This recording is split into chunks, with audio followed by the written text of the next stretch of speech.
ஆண்டவர் இன்றைக்கு உங்களுக்கு என்ன சொல்ல சொன்னார்னா, சந்தோஷம் கிறிஸ்தவ வாழ்க்கையில ஊழியத்துல ஒரு சந்தோஷம் நிச்சயமா இருக்கணும். ஆவியின் கனி அன்பு. இரண்டாவது என்ன? இச்சை அடக்கம், சாந்தம், நீடிய பொறுமை. நான் பைபிள் எழுதியிருந்தா என்ன தெரியுமா பண்ணியிருப்பேன்? ஆவியின் கனியோ அன்பு, இச்சை அடக்கம். ஏன்னா அதானே நமக்கு பிரச்சனை. ஆண்டவர் பாருங்க, ஆவியின் கனி அன்பு, அது எல்லாருக்கும் தெரியும். இவைகளில் அன்பே பெரியது, அது தெரியும். உடனே சொல்லிட்டாரு சந்தோஷம். அந்த சந்தோஷம் வந்த பிறகுதான் உனக்கு இச்சை அடக்கம் வரும். சந்தோஷம் உள்ள இருக்கிற வரைக்கும் பொறுமை அடையாது, அழியாது. சந்தோஷத்தை நீ காப்பாத்திக்கிட்ட சாந்தமா போயிடுவ. சந்தோஷமா இருந்த நீ உண்மையிலேயே நல்ல கிரியை செய்ய ஆரம்பிச்சிருவே. விளங்குதா உங்களுக்கு நான் சொல்றது? அன்பானவர்களே கவனிங்க. நம்ம எல்லாரும் என்ன பண்ணுவோம் தெரியுமா? இச்சை அடக்கத்தை பற்றி ரொம்ப கேர்ஃபுல்லா ஜெபம் பண்ணுவோம். ஐயா ஐயா இச்சையில விழுந்துட்டு ஐயா ஐயா என்னை மீட்டுக்கொள்ளும். எனக்கு லெட்டர் வருது. எத்தனை லெட்டர் வருது தெரியுங்களா? பிரதர் நான் பாவத்தில் விழுந்துட்டேன் பிரதர், எனக்கு ஜெபம் பண்ணுங்க பிரதர். யாராவது ஒருத்தராவது பிரதர் முன்ன இருந்த சந்தோஷம் எனக்கு இல்லை பிரதர், ஜெபம் பண்ணுங்க பிரதர் சொல்றாங்களா? அது உங்களுக்கு தெரியல. சந்தோஷம் போன பிறகுதான் ஒரு தேவ மனிதனுடைய பலன் குறைகிறது. அந்த பலன் குறைஞ்ச பிறகுதான் சாத்தான் அவனுடைய கண்ணை பிடுங்கி எடுக்கிறான். இன்றைக்கு நான் பிரசங்கம் பண்ணி முடிச்ச உடனே அந்த ஆதியில ஒரு மகிழ்ச்சி இருந்துச்சு பாருங்க உங்களுக்குள்ள. நடையே ஒரு மாதிரி நடந்தீங்கல்ல, ரட்சிக்கப்பட்ட புதுசுல பைபிளை படிக்கணும்னால ஐயோ அப்படின்னு ஒரு அதிரசம் சாப்பிடுற மாதிரி இருந்துச்சு இல்ல. ஜெபம் பண்ணணும்னா நான் ஜெபம் பண்ணணும்னு ஓடி ஜெபம் பண்ணுங்கல்ல. சர்ச்சுக்கு வரும்போது இன்னைக்கு ஞாயிற்றுக்கிழமை அல்லேலூயா, இன்னைக்கு ஞாயிற்றுக்கிழமை அல்லேலூயான்னு சொன்னீங்கல்ல. அந்த சந்தோஷம் பரிசுத்த ஆவியானவர் உங்களுக்கு திரும்ப வந்தே ஆக போகிறார். இத ஆண்டவர் உங்களுக்குள்ள கொடுத்துட்டாரு. அதுக்கு பிறகு உங்களை பற்றி எனக்கு கவலையே இல்லை. பைபிள்ல சொல்லுது, இளவயதின் மனைவியோட சந்தோஷமா இரு. என்னைக்கு அதனே அப்படின்னு சந்தோஷம் போகுதோ, திருமண வாழ்க்கையில் சந்தோஷம் போகிறவன் விபச்சாரியாகிறான். நான் ஆகலையே, சிந்தனையிலேயாவது ஆயிடுறான். ஊழியத்தில் ஒரு சந்தோஷம் இழக்கிறவன் உருப்படி இல்லாமல் போகிறான். கொடுக்கிறதுல ஒரு சந்தோஷம், அப்பா ஆண்டவருக்கு ஸ்தோத்திரம் 10,000 ரூபாய் கொடுத்தா அல்லேலூயா அப்படின்னு கொடுக்கிறதுல சந்தோஷம் இழக்கிறவன் கஞ்ச பிசினாரியாகிறான். ஆராதனையில ஒரு சந்தோஷம், அல்லேலூயா என் தெய்வம் இயேசு என்னோடு பேசுவா. ஆராதனையில ஒரு சந்தோஷம் இல்லாதவன் அழுமூஞ்சியாகிறான். உங்களுக்கு தெரியல, இந்த சந்தோஷம் தாங்க கர்த்தருக்குள்ள அந்த ஒரு மகிழ்ச்சி இருக்கு பாருங்க. இதை நீங்க பெற்றுக்கொண்டே ஆகணும். உங்களுக்கு ஒரு வசனம் இருக்கு, எனக்கு ரொம்ப பயங்கரமான வசனத்துல ஒண்ணு என்ன தெரியுங்களா? உபாகமத்துல 28:45 இருந்து 48 வரைக்கும் நீங்க வாசிக்கணும். சகலமும் பரிபூர்ணமா இருக்கையில், சகலம் எல்லாரும் சத்தமா படிங்க. சகலமும் பரிபூர்ணமா இருக்கையில் நீ மனமகிழ்ச்சியோடும் களிப்போடும் உன் தேவனாகிய கர்த்தரை சேவியாமற் போனதின் நிமித்தம். என்ன நல்லா கவனிங்க. இந்த பாரு, ஓஹோன்னு பிசினஸ் ஓடும் போது, உன் ஃபேமிலி இவ்வளோ அழகா ஒற்றுமையா இருந்த போது, உன் பிள்ளைகள் எல்லாம் நல்ல பிள்ளைகளா இருந்த பொழுது, உடம்புல ஒரு நோய் இல்லாத இருந்த பொழுது, நீ மனமகிழ்ச்சியோடும் களிப்போடும் கர்த்தரை சேவிக்கலையே, நீ அந்த நேரம் நான் சந்தோஷமா கர்த்தருக்கு உழைக்கணும் நீ செய்யாதனால குறைவுபட்டு, சகலமும் குறைவுபட்டு, பட்டினியோடும் தாகத்தோடும் நிர்வாணத்தோடும் கர்த்தர் உனக்கு விரோதமாய் அனுப்பும் சத்துருக்களை சேவிப்பாய். நான் வேற மாதிரி சொல்லட்டா? சந்தோஷமா நீங்க இல்லைனாலே நீங்க பிசாசுக்கு அடிமை ஆயிடுவீங்க. நீங்க 45 படிச்சீங்கன்னா இந்த சாபங்கள் எல்லாம் உன் மேல வரும்.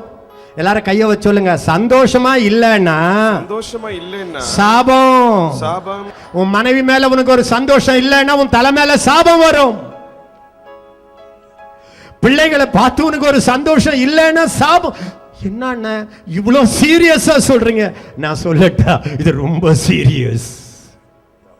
இது ரொம்ப சீரியஸ். சில பேர் சொல்லுவாங்க, ஆமாண்டா இந்த காலத்துல ஊழியக்காரங்க சந்தோஷமா இருன்னுவாங்க, பரிசுத்தமா இருன்னு சொல்லுவாங்களா? இது ஒரு வேதாந்தம். நான் சொல்லட்டேன், சந்தோஷமா இருக்கிறவன் தான் பரிசுத்தமா இருக்க முடியும். கவனிங்க, நெகேமியா 8:7, 8, 9, 10 படிங்க. இங்க கவனிங்க, கர்த்தருடைய பண்டிகை கொண்டாடி கொண்டிருக்கிறார்கள், ஆண்டவருடைய வசனத்தை போதிக்கிறார்கள். போதிச்ச உடனே எல்லாரும் அழுவுறாங்க. கன்னியாகுமரி மாவட்டத்துக்கும் திருநெல்வேலி மாவட்டத்துக்கும் பிடிச்சமான ஜெபம் என்ன தெரியுமா? பிரசங்கம் பண்ணும்போது எல்லாரும் அழட்டும் ஆண்டவர். நானும் பார்த்தேன், அழுது அழுது அழுது அழுது. ஆண்டவரே, உள்ளங்கள் உடைந்து கதறட்டும். கதறதுல தப்பில்ல, ஆனா எப்பவுமே கதறிக்கிட்டு இருந்தா டேஞ்சர்னு அர்த்தம். இங்க என்ன சொல்றார் பாருங்க, இந்த நாள் பரிசுத்த நாள், அதில் விசாரப்பட வேண்டாம். கொஞ்சம் படிங்க, சீக்கிரமா படிங்க. இந்த நாள் உங்கள் தேவனாகிய கர்த்தருக்கு பரிசுத்தமான நாள். உங்கள் தேவனாகிய கர்த்தருக்கு பரிசுத்தமான நாள். நீங்கள் துக்கப்படவும் அளவும் வேண்டாம். நீங்கள் துக்கப்படவும் அளவும் வேண்டாம். 11 லேவியரும் ஜனங்களை எல்லாம் அமர்த்தி அழாதிருங்கள், இந்த நாள் பரிசுத்தமான நாள், விசாரப்பட வேண்டாம். எல்லாரும் கையை வச்சு சொல்லுங்க, பரிசுத்தமான நாள், பரிசுத்தமான நாள், விசாரப்பட வேண்டாம். விசாரப்பட வேண்டாம். இப்ப பார்க்கலாம் உங்களுக்கு எவ்வளவு பைபிள் அறிவுன்னு பார்க்கலாம். பரிசுத்தமான நாள் கரப்படுத்தாதேன்னு தானே சொல்லணும். பரிசுத்தமான நாள் விசாரப்படாத அப்படின்னா, விசாரப்பட்டா பரிசுத்தம் குலைஞ்சிரும். எல்லாரும் கையை உயர்த்தி சொல்லுங்க, விசாரம் உள்ள வந்தா தோஷம் வந்துரும். விசாரத்தோட நீ வாழ்ந்தா பரிசுத்த குலைச்சல் வந்துரும். நான் உங்களுக்கு அடிச்சு சொல்றேன், என்னைக்கு அந்த கர்த்தருக்குள்ள ஒரு சந்தோஷம் உள்ள இருக்கும், என்னைக்கு இயேசுனா உங்களுக்கு ஒரு என்ஜாய்மெண்ட் இருக்கும், என்றைக்கு இயேசுல ஒரு திருப்தி வருதோ அன்றைக்கு தான் தேன் கூட்டை மிதிப்பீர்கள். இன்னைக்கு பிசாசு தந்திரமா என்ன பண்ணிட்டான் தெரியுமா?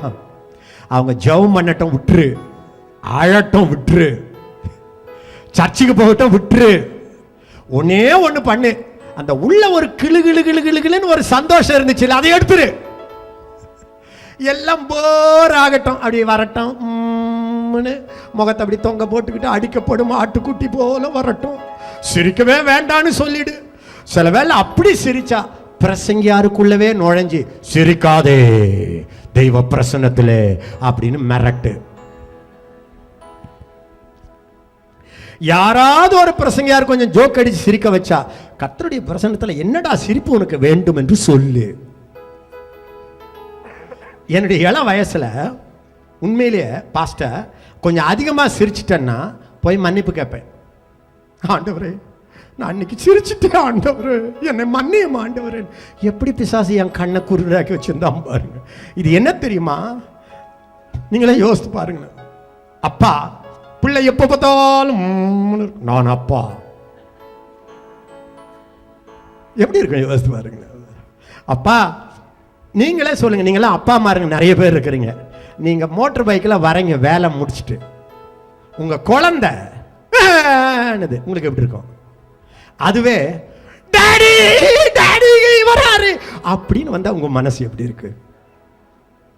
நீங்க வெளியே போறீங்க, மம்மின்னு அழுதுகிட்டே வருது, நீங்க உள்ள வரீங்க சிரிக்குது, எது உங்களுக்கு பிடிக்கும்? கல்யாணம் ஆனவங்களும் சொல்லுங்க, எம்மா உன் கூட இருந்தாதாம்மா எனக்கு நல்லா இருக்கு, உன்னை விட்டு போனா ஒரு மாதிரி இருக்குன்னு நீங்க சொன்னீங்கன்னா அந்த அம்மா எப்படி இருப்பாங்க? நோயே வராது. எதுக்கு டாக்டர் கிட்ட போகணும்? ஒரு நாளைக்கு 10 முறை சொல்லுங்க. அதுவும் இந்த பெண்கள் இருக்கிறாங்களா, நான் 9 பிள்ளைகள், எங்களுக்கு 7 பெண் பிள்ளை. நான் நினைச்சேன் எந்த பெண்ணையும் நான் புரிஞ்சுக்குவேன்னு நினைச்சேன். கல்யாணம் ஆன பிறகுதான் தெரிஞ்சு நான் புரிஞ்சதெல்லாம் பொய்யிடான்னு. பெண்களுக்கு எந்த நேரம் பார்த்தாலும் அடாடாடாடா உன்ன மாதிரி யார், உன்னை போல் யாருண்டு சொல்லிக்கிட்டே இருக்கணும் ஐயா. அதில் ஒரு சந்தோஷம். இப்போ நான் கேட்குறேன், உங்கள் மனைவி உங்ககிட்ட வந்து நீங்கள் என் கூட தான் இருக்கிறீங்க, ஆனால் எனக்கு ஒன்றும் அப்படி ஒன்றும் ரொம்ப குதூகலம் இல்லைன்னா எப்படி இருக்கும்? நான் ஒன்று சொல்லட்டேன், அந்த ஆண்டுடைய பிரசன்னத்தில் நீங்கள் சந்தோஷமாக இருக்கிறது அவரை எப்படி குதூகலிக்க தெரியுமா? அவரை எப்படி பரவசம் அடைய செய்யும் தெரியுமா? அன்பானவர்களே, சிம்சோனுக்கு ஷேவ் பண்ணி தாடிய மீசை எடுத்தா அவன் சாதாரண மனுஷன் ஆயிடுவான்னு சத்ருவுக்கு தெரிஞ்சது மாதிரி சாத்தானுக்கு தெரியும், ஒரு தேவ பிள்ளைக்குள்ள இருந்து ஒரு மகிழ்ச்சியை எடுத்துரு, அதுக்கு பிறகு அவன் சேவ்டு, அதே நேரத்தில் ஷேவ்டு. அவனை எந்த வல்லமையும் மேற்கொள்ளலாம். இன்று கர்த்தர் தாமே நீங்க இழந்த அந்த ஆனந்த பாக்கியத்தை திரும்ப தருவாராக. உங்க குடும்பத்துக்குள்ள இதுவரை இல்லாத ஒரு மகிழ்ச்சி ஆரவாரம் மறுபடியும் எழும்புவதாக. உங்க ஜெப நேரம் ஒரு இனிமையாய் மாறுவதாக. ஆண்டவர் சொன்னார்ல, நான் அவர்களை என் பரிசுத்த ஸ்தலத்திற்கு கொண்டு வந்து என் ஜெப வீட்டிலே அவர்களை மகிழ பண்ணுவேன். ஹல்லேலூயா. ஏசாயா 56:7 எல்லாரும் கையை ஊத்தி சொல்லுங்க, ஆண்டவர் என்ன மறுபடியும் கொண்டு வந்து ஜெப வீட்டிலே மகிழ பண்ணுவா. அது நடந்துச்சுன்னா நீங்க மறுபடியும் ஆண்டவர்கிட்ட வந்துட்டீங்கன்னு அர்த்தம். யாருக்கெல்லாம் அது ஆசையா இருக்கு? அண்ணன் இனிமேல் ஜெபனாலே எனக்கு ஒரு டேஸ்ட் வரணும், ஜெப வீட்டுக்கு ஆராதனைக்கு வரனால என் காலு வேகமா நடக்கணும். அப்படி ஒரு மகிழ்ச்சியை கர்த்தர் உங்க குடும்பத்தில் தர போறாரு. எனக்கு எப்படி தெரியும்னா, இந்த சப்ஜெக்ட் ஆண்டவர் என்கிட்ட கொடுத்தாருன்னா நிச்சயமா கர்த்தருக்கு தெரியும். நீ சோர்ந்து போயிருக்கிறாய், ஆபத்து காலத்தில் நீ சோர்ந்து போனால் உன் பலன் குறுகியது. வேதனை நடுவில் உனக்குள்ள ஒரு மகிழ்ச்சி வரும். அது எப்படின்னு கேட்டீங்கன்னா எனக்கு விளங்காது. ஏன்னா உங்க சந்தோஷத்துக்கும் வெளியே நடக்கிற நடப்புகளுக்கும் சம்பந்தமே கிடையாது. காரணம், இந்த சந்தோஷம் இருக்கு, இது நேரா ஹெவன்ல இருந்து உங்க ஹார்ட்டோட வர கனெக்ஷன். 46:4 வரும் சங்கீதம். எல்லாரும் என் பின்னால சொல்லுங்க, ஒரு நதி உண்டு, அந்த நதி உன்னதமானவர் வாசம் பண்ணுகிற அவருடைய ஸ்தலத்தை சந்தோஷிப்பிக்கும். கர்த்தருடைய நகரத்தையும் உன்னதமானவர் வாசம் பண்ணுகிற வாசஸ்தலத்தையும் சந்தோஷிப்பிக்கும். எத்தனை பேருக்கு தெரியும் அந்த நதி வந்தாலே ஒரு கிளுகிளுப்பு வரும்னு? எத்தனை பேருக்கு தெரியும் அந்த நதி வந்தாலே ஒரு ஜாய் வரும்னு? எத்தனை பேருக்கு தெரியும் அந்த நதி வந்தாலே? நான் என் செமினார்ல ஒரு பேட்ச்ல திடீர்னு ஆண்டவர் இறங்கினார். எனக்கே சொல்ல முடியல, எல்லாம் சிரிக்கிறாங்க. திடீர்னு ஒரு ஜாய் வந்துச்சு பாருங்க. எல்லாம் ஒருத்தர் கூட சேர்ல இல்ல, உருள்றாங்க. நாற்காலி எல்லாம் உருண்டு போச்சு. ஒரு பெரிய சீனியர் பாஸ்டர், அவங்க வைஃப், அந்த அம்மா சொல்றாங்க, நான் 38 வயசுல இப்படி அழுது சிரிச்சதே இல்லைன்னு. சிரிக்கிறாங்க. சில பேருக்கு ஓவரா சிரிச்சு வயிற்று வலி வந்துடுச்சு. சில பேர் உருண்டு இங்க இருந்து அந்த கடைசி வரைக்கும் உருண்டுகிட்டே ஓடுறாங்க. எனக்கும் புரியல, இது ஏண்டா அப்படி ஒரு சிரிப்புன்னு. அப்பதான் தெரியும், அவர் என் வாயை நகைப்பினால் நிறைத்தார்னு இருக்குல்ல. அப்போ அபிஷேகத்தில் அவன் நிறைக்கிறாருன்னு மட்டும் இல்லை, சிரிப்புலையும் ஒருத்தரை நிறைக்கிறாருன்னு அப்பதான் நான் பார்க்கிறேன். திடீர்னு என்ன ஆச்சு தெரியுங்களா? எல்லாம் சிரிச்சு ஓஞ்சி முடிச்ச பிறகு சாட்சி வருது. ஒரு அம்மா சொல்லுது, எனக்கு முகத்துல 6-7 முகப்பரு இருந்துச்சு, இப்ப சிரிச்சுக்கிட்டே இருந்தா மறைஞ்சு போச்சு இருந்தது. இன்னொருத்தர் சொல்றாரு, என் ஹார்ட்ல ஒரு ஓட்டை இருந்துச்சு, சிரிச்சுக்கிட்டே இருந்தா இப்ப நார்மல் ஆயிடுச்சு, இப்ப நல்லா மூச்சு. எனக்கு ஒண்ணுமே புரியல, இது என்னடா மருந்தா இருக்கு, சிரிப்புல சுகம் வருமான்னு. அன்பானவர்களே, நான் ஆண்டவருடைய மகிமைக்காக சொல்றேன், கர்த்தருடைய பிரசன்னத்துல சத்தியத்தை சொல்றேன். நான் என்னுடைய கூட்டங்களில டான்ஸ் ஆடிக்கிட்டு இருக்கும் பொழுது ஒரு அம்மாவுக்கு கட்டி உடைஞ்சு அங்கேயே ப்ளீடிங் ஆகி நேரா ஓடி வந்து ரத்தம் அப்படியே ப்ளீடிங் ஆன உடனே என் சகோதரிகள் இழுத்துக்கிட்டு ஓடினாங்க. என்னடானா, என்ன ஆனந்தம், என்ன ஆனந்தம் சொல்லக்கூடாது. இதை திரும்ப திரும்ப ஒரு 2 மணி நேரம் பாடிக்கிட்டு ஒருத்தர் டான்ஸ் ஆடிக்கிட்டு இருக்கும்போது துபாயிலேருந்து வந்தவர், எனக்கு ஹார்ட்டில் ஒரு ஓட்டை இருந்துச்சு, கொஞ்ச நேரம் நடந்தேன்னா நெஞ்சு வலிக்கும். இப்போ நான் 1 hour டான்ஸ் ஆடிட்டு இந்த தேனி தோட்டத்தை சுற்றி சுற்றி ஓடி வந்தேன், இப்போ எனக்கு நார்மல் ஆயிடுச்சுன்னு. அப்போ ஆண்டவர்கிட்ட கேட்டேன், ஆண்டவரே இதுக்கெல்லாம் வசன ஆதாரம் வேணுமா ஆண்டவர்? அப்போ ஆண்டவர் சொன்னார், ஏண்டா அப்படியே பரிசுத்தாவி என்கிட்ட பேசுறாரு. நான் சொல்றேன், அழுவுறேன். என் கவுன்சிலர்லாம் அழுவுறாங்க. பாஸ்டர் ஜோசப் பாலச்சந்திரன் பின்னால் இருக்கிறார், பாஸ்டர் ஜான் இளங்கோவன் இருக்கிறார், பாஸ்டர் ஜெயச்சந்திரன் இருக்கிறார் நினைக்கிறேன். எல்லாரும் அழுவுறாங்க. என்னடான்னு கேட்டால் சாட்சியை நிறுத்த முடியல, ஓடி வராங்க. எல்லாம் பெரிய பெரிய சாட்சி. எலும்பு உடஞ்சிடுச்சு, இப்ப நல்லா ஆயிடுச்சு, ஹார்ட்ல ஓட்ட நல்லா ஆயிடுச்சு, கட்டி மறைஞ்சு போச்சுன்னு. கடவுளுக்கு முன்னால சொல்றேன், ஒரு ஜெபம் இல்லை, எல்லாம் என்னையான ஆனந்தம், என்னையான ஆனந்தத்தை 1.5 மணி நேரம் பாடணும். நான் இல்லை, நான் நிறுத்துறேன். ஆண்டவர் சொல்றாரு கண்டினியூன்றாரு. எனக்கு பாட்டு பாடி ஓஞ்சி போய் கடைசியில் அதை வேற ஒரு 15-20 நிமிஷம் பாடினேன். போதும் ஆண்டவரே, நான் ஆண்டவர் சொன்னார் நோ. அப்புறம் உடனே கடைசியில் ஆண்டவர் சொன்னார், நான் நிறைய பேரை சுகமாக்கிட்டேன், டெஸ்ட் பண்ணணும், மகிமைக்காக சொல்றேன். இந்த ஜாய் ஆஃப் த லார்ட்ல இருக்கிற பவர் இருக்கு, அதை சபை கண்டுபிடிக்கவில்லை அருமையானவர்கள். அப்ப ஆண்டவர் சொன்னாரு, நான் சொல்லலையா, மன மகிழ்ச்சி நல்ல ஔஷதம். கேரண்டி சொல்றேன், இந்த சந்தோஷம் மன மகிழ்ச்சி மட்டும் சபைக்குள்ள வந்துடுச்சுன்னா நோய்கள் குறைஞ்சிரும், ஆரோக்கியம் வந்துடும். அந்த சந்தோஷத்துல ஆற்றல் வருகிறது. தேவ பலன் போட்டீங்கல்ல, நான் மறுபடியும் சொல்றேன், அந்த தேவ பலன் கர்த்தருக்குள் சந்தோஷமா இருப்பதில் ஒரு பலன் இருக்கு. அந்த பலத்துல பிசாசை உதைச்சு தள்ள முடியும். அதே மாதிரி அந்த சந்தோஷம் உங்களை நிரப்பிடுச்சுன்னா உங்களுடைய சரீரத்தில் ஒரு ஆரோக்கியம் வருகிறது அருமையானவர்கள். கனடா தேசத்தில் ஒரு மனிதனுக்கு கேன்சர் வந்துடுச்சு. இது உண்மையிலே நடந்தது. ரட்சிக்கப்படாத மனுஷன் 6 மாசத்துல செத்துருவேன்ட்டாங்க. இவர் யோசித்தா, அந்த ஆளு அவிசுவாசிக்கு எவ்வளவு புத்தி இருக்கு பாருங்க. 6 மாசத்துல சாக போறோம், அதையே நினைச்சா அழுது அழுது அழுது சாகிறத விட இருக்கிற 6 மாசத்தையாவது ஜாலியா கழிடான்னுட்டு போய் இந்த சாலிக்கு ஒரு சிரிப்பு நடிகன், ஒரு சிரிப்பு பில்ம், அது அருவருப்பல்ல. இதை காலையிலேருந்து ராத்திரி வரைக்கும் வீடியோ வாங்கி வாங்கி வாங்கி விசிடி வாங்கி போட்டுக்கிட்டே இருக்க வேண்டியது. அதை பார்த்து பார்த்து விழுந்து விழுந்து சிரிக்க வேண்டியது. இன்னொரு படம், இன்னொன்று இதை சிரிச்சுக்கிட்டே இருந்திருக்கிறார். நீங்கள் நம்புறீங்களோ நம்பலையோ, இது நியூஸ் பேப்பரில் இருக்கிறது. கடைசியில் பல நாள் சிரிச்சுட்டு டெஸ்ட்டுக்கு போனால் டாக்டருங்க ஸ்கேன்லாம் பார்த்துட்டு என்ன ஆச்சுன்னு கேட்டாங்களாம். இவர் என்னன்னாராம், கேன்சர் தடயமே தெரியலையான்னு. என்னடானா, அவிசுவாசி கூட மன மகிழ்ச்சியா இருந்தான்னா அது அவனுக்கு சுகமாக மாறுகிறது அருமையானவர்கள். விளங்குதா? இப்ப புரியுதா? ஏன் பிபி தெரியுதா? நெஞ்சு வலிக்கிற மாதிரி இருக்க தெரியுதா? சொல்லுங்க. எலும்பு மடக்க முடியல பிரதர், மடக்க முடியல. ஏன் மடக்க முடியல? அன்பானவர்களே, உண்மையா சொல்றேன், இதெல்லாம் நம்ம பைபிள்ல எழுதி வச்சது. அவிசுவாசி காப்பி அடிக்கிறான். ஆனா ஆண்டவருடைய லா இருக்கு, அது யார் ஃபாலோ பண்ணாலும் அந்த லா ஒர்க் பண்ணுகிறது. இந்த புது சிருஷ்டியை உருவாக்கினார்ல, இது உள்ள சந்தோஷம் இருக்கிற வரைக்கும் இந்த வண்டி ஓடும்.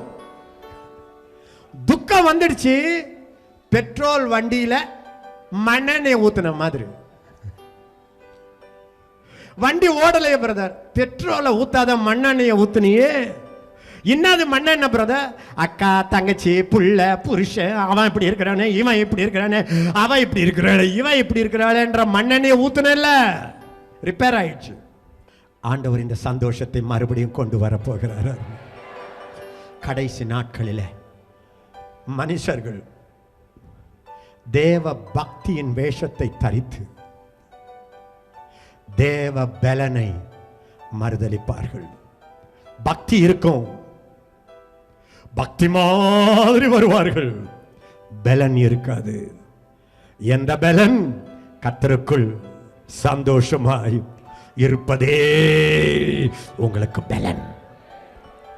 மறுபடியும் சொல்றேன், சந்தோஷம் இல்லாத சந்தோஷத்தை உருவாக்காத, சந்தோஷத்தை சபையிலே நடத்தாத எந்த ஊழியமும் அது பக்தியாய் தெரியும். நான் அதை எப்படி சொல்றதுன்னு உங்களுக்கு தெரியல. நான்லாம் ஆரம்பத்தில் பக்தியில பேர் போன பக்தி, சிரிச்சா மன்னிப்பு கேட்பேன். இன்னைக்கு நிறைய சிரிச்சிட்டேன், ஏதோ அழப்போறோம் போல, ஏதோ ஒரு துக்கமான செய்தி வரும் போல. நீங்கள் நம்புறீங்களோ நம்பலையோ, ரட்சிக்கப்படுறதுக்கு முன்னாடியே நிறைய சிரிச்சிட்டோம்னா எங்கள் வீட்டில் எல்லாரும் சொல்லுவோம், இன்னைக்கு நிறைய சிரிச்சிட்டோம், நாளைக்கு ஏதோ அழுகுற மாதிரி ஒன்று நடக்க போகுது. எப்படி பிசாசு நம்மளை ஏமாற்றி வச்சான் பாருங்களா. ஆண்டவர் நீங்கள் சிரிக்கும் போது எப்படி இருப்பார் தெரியுமா? சும்மா அப்படி பல்ல காட்டுங்களேன், சொல்லுவார், அப்பா இந்த அழுமூஞ்சி இப்போ அதாண்டா சிரிக்கிறான். எல்லாம் பரிபூர்ணமாக இருக்கையில், உனக்கு ஆரோக்கியம் இருக்கையில், நீ சந்தோஷத்தோடும் களிப்போடும் மனமகிழ்ச்சியோடும் கர்த்தரை சேவிக்காததினால் இந்த சாபங்கள் உன்னை பின்தொடர்கிறது.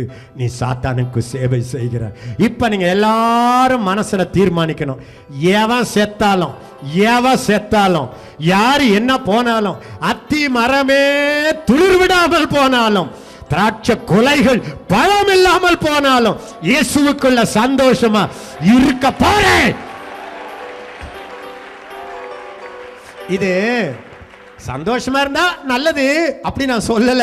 இதை நீங்க தீர்மானிக்கணுமே பண்ணணும். கரப்பட மாட்டேன்னு தானியேல் தீர்மானிச்சான்ல, ஜெபம் பண்ணுவேன்னு தீர்மானிக்கிறீங்கல்ல, அந்த மாதிரி தீர்மானிக்கணும். எது போனாலும் எனக்குள்ள இருக்கிற சந்தோஷத்தை நான் விட மாட்டேன். அந்த ஆளுக்காக நான் ஏயா சந்தோஷத்தை கெடுக்கணும்? அவன் போறான் இல்ல ஜாயா, நானும் ஜாய்ஃபுல்லா இருக்கிறேன் ஐயா அப்படின்னு ஒரு தீர்மானிக்கணும். இந்த சந்தோஷம் வரட்டும். அதுக்கு பிறகு பாருங்க, நான் ஆண்டவரோட 40 ஆண்டுகளுக்கு மேல நடந்துட்டு சொல்றேன், அந்த சந்தோஷம் வந்தாலே பரிசுத்த ஆவியானுடைய கிரியை தொடங்குகிறது.